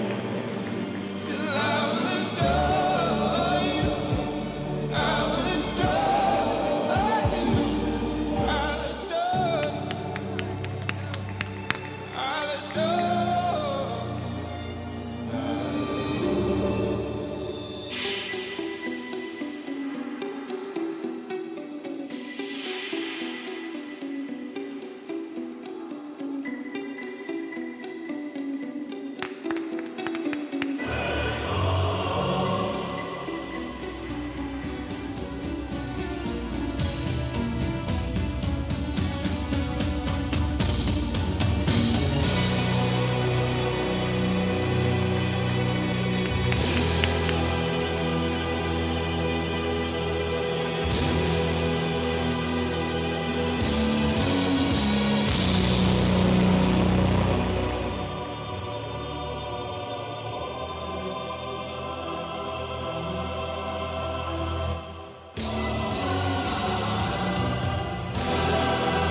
Canada's William Chan, the 17-year-old from Vancouver, does all he can to try to stay on the podium. A skater that showcased easy, natural knee and ankle bend as his teammates loudly cheer him on. Great team support there. And I think for William, that short program was just, stepping out and realizing that he can compete at this level. Now, having said that, the weaponry, the technical difficulty in the free program, you become a little bit more vulnerable. You can't afford to make a mistake when you see the programs of Haben Chow and Nikita Shaiko and Wheeler. So he has got some wonderful skating skills. He's a passionate performer, and he's learning that he can be at the top. There's still work to be done and experience to be gained in order to deliver. Here's the triple axel. Looked good in the air, and he had it all the way around. Just could not get that free leg back quick enough. Comes down the ice for the triple flip. It's done low knee, but double toe loop into the double axel. And here, triple saddle, just unfortunate to have little step outs like that, forcing the reduction for errors chart to be acknowledged by the judges as we see the triple loop, which was good, just a little change of edge in the landing. These little fine details prevent the judges from giving a positive GOE. But he really motored and accelerated towards the choreo sequence at the end of the program, which should bolster those skating skills. Again, the skating skills was largely helped William Chan to come away from this event with a monstrously big personal best in the short program at least. Yeah. And I think the thing is, you wish he would skate absolutely his clean and then find out, well, what's the distance between me and these other guys? Okay, and then you know what you have to work on. It's obvious that you have to skate clean. Now what is the difference, right? So still work to be done, but he's surrounded by a very good coaching staff and a great club that he skates out of in Vancouver, Connaught Skating Club. There is the score, 124.44. That is fifth in the free program. Total competition score of 203.53, and that might be a record for him, breaking that 200 mark. That'll put him for the moment in the fourth place. Unfortunately, will not be able to hold on to a podium, but still, overall, pretty good result. And now that skate from Haben Choi confirms he is a medalist. And here is our next skater, currently in second place, representing the Republic of Korea, 18-year-old Jae-Kyun Lee, second Junior Grand Prix season, seventh at Junior Worlds last year. Mark? He was second here 2 years ago. This is his fifth season on the Junior Grand Prix. Skating to music from the soundtrack, The Sandman.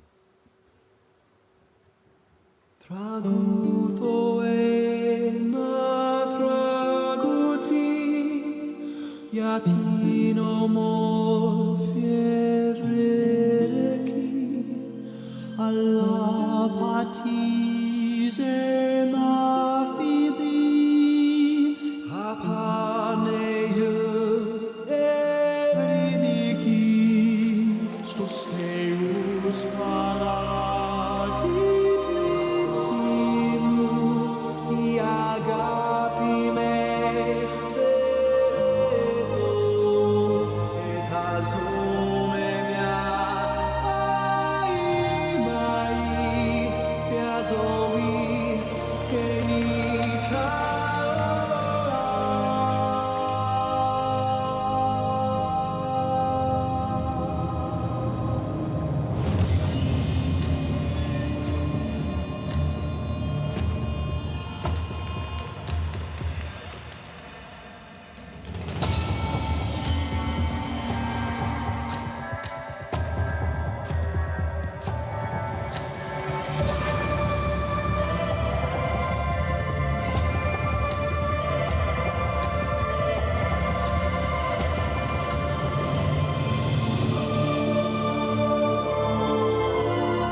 Korea's Jae-Kun Lee doing all he can to try to stay at least in the silver medal winning position with this free skate, as he did a couple of years ago. Is going to be a challenge when his compatriot Haban Choi has delivered such an incredible score. And interestingly, these two gentlemen were up against each other at that same Korean Junior Grand Prix selection competition I mentioned back in mid to early July, and so they were ready and prepared so early. And at that event, Jae-Kun did post a big score of 154 points there, so it's not altogether a huge surprise to see him skating well here as we look back at the opening quad toe.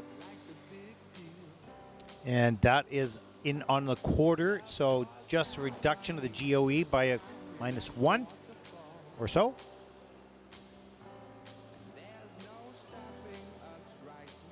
Here's the triple Lutz a little bit later. He's very, very quick in the rotation, and he's very slight, so he rotates very fast, which is a real blessing. There's a triple axel later in the program. That looks clean. It is clean in the system. That was well done. So he's very efficient in his jumping, and that's the strength. He's also very elegant. He has moments of elegance. He doesn't use it all the way through the program yet, not fully committed and mostly to the music, but that will come in time. Certainly a fine skater, no question. And his personal best score at the moment is 146.97. His international one. We'll see how close he can come to that here today. Coach Hyun Jong-chi sits with him in the kiss and cry. Of course, we've seen her on the senior circuit with so many illustrious and revered Korean senior skaters, and that's what Jae-Kun Lee wants as he doubles up as a junior and senior competitor over the course of the season ahead. His free program score is a 146.57. That is second in the free program. Total competition score, 229.77. That will put him in second place. One skater to come. He remains on the podium, no problem, but he drops from a silver position down to a bronze. Dependent on what happens next. Dependent, that's true, absolutely. But our next skater is pretty darn good. There he is. 16-year-old Sena Takahashi, third junior Grand Prix season, is a 148.66 personal best, earning that actually 1 year ago or 2 years ago right here in Riga. And he will be skating his free program to the famous music by Leonard Bernstein, West Side Story. And this is a skater who reportedly has asked Ilya Malinin for some jump advice when Ilya was in Japan recently. Hoping for help there with the quads, and it will be a quad salco that opens the program.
Could be,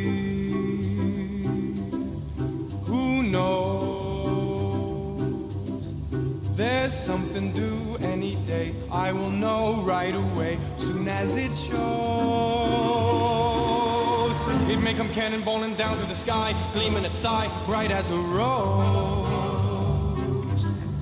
Who knows? It's only just out of reach, down the block on a beach. Maybe tonight, maybe tonight, maybe tonight.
The final competitor in the men's free skate from Japan, 16-year-old Sena Takahashi.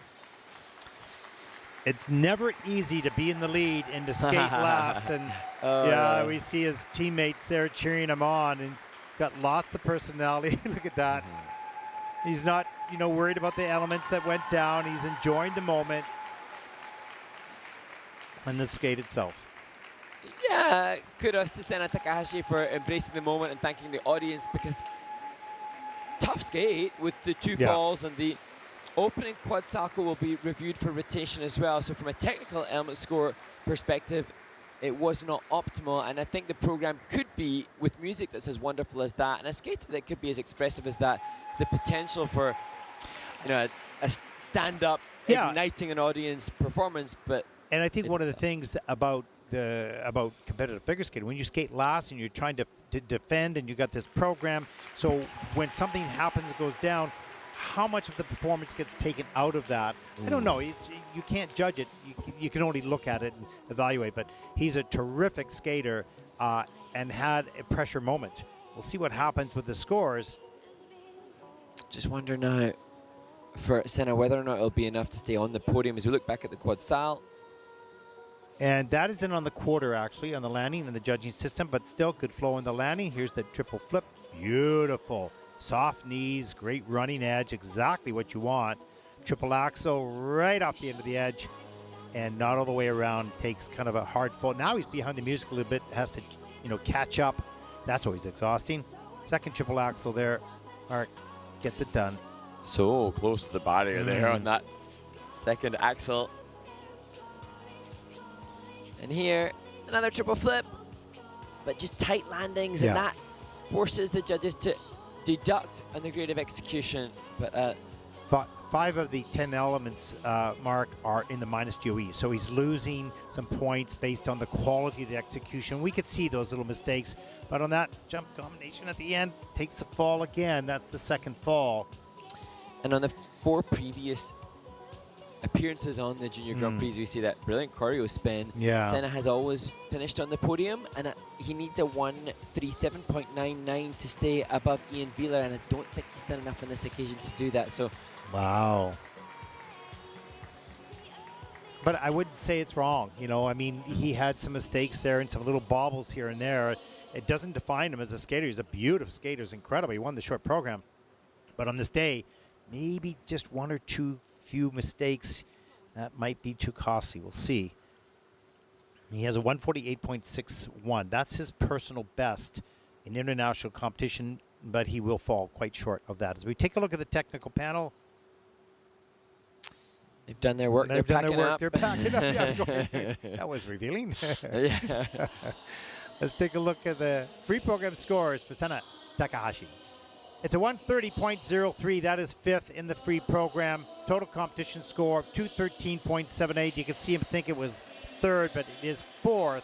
So he falls off the podium here in a valiant try. A good program, a good skater, just not enough on this day. And as you take a look at the top 5 skaters in this competition, but we have to say the program of Haban Choi was just extraordinary. And significant to acknowledge that Haban's score would have placed 2nd at the World Junior Championships earlier this year, so just an indication that at this early point in the season, he laying down a solid score. Still a little shy. I need to review back now. Still shy of what took place last week. Lev Lazarev had a 250-point score, so great to see that we've got 2 fantastic winners on the Junior Grand Prix already. Oh yeah, the pressure is the excitement is gonna build throughout this series, no question. We're gonna take a break now. That concludes the coverage of the men's free program. The medals will be awarded at the end of the free dance, and up next will be the free dance, and we'll be back with that event. You won't want to miss that because it's Mark's favorite. And I love them all. We'll be back to cover that in just about 20 minutes. Thanks for watching.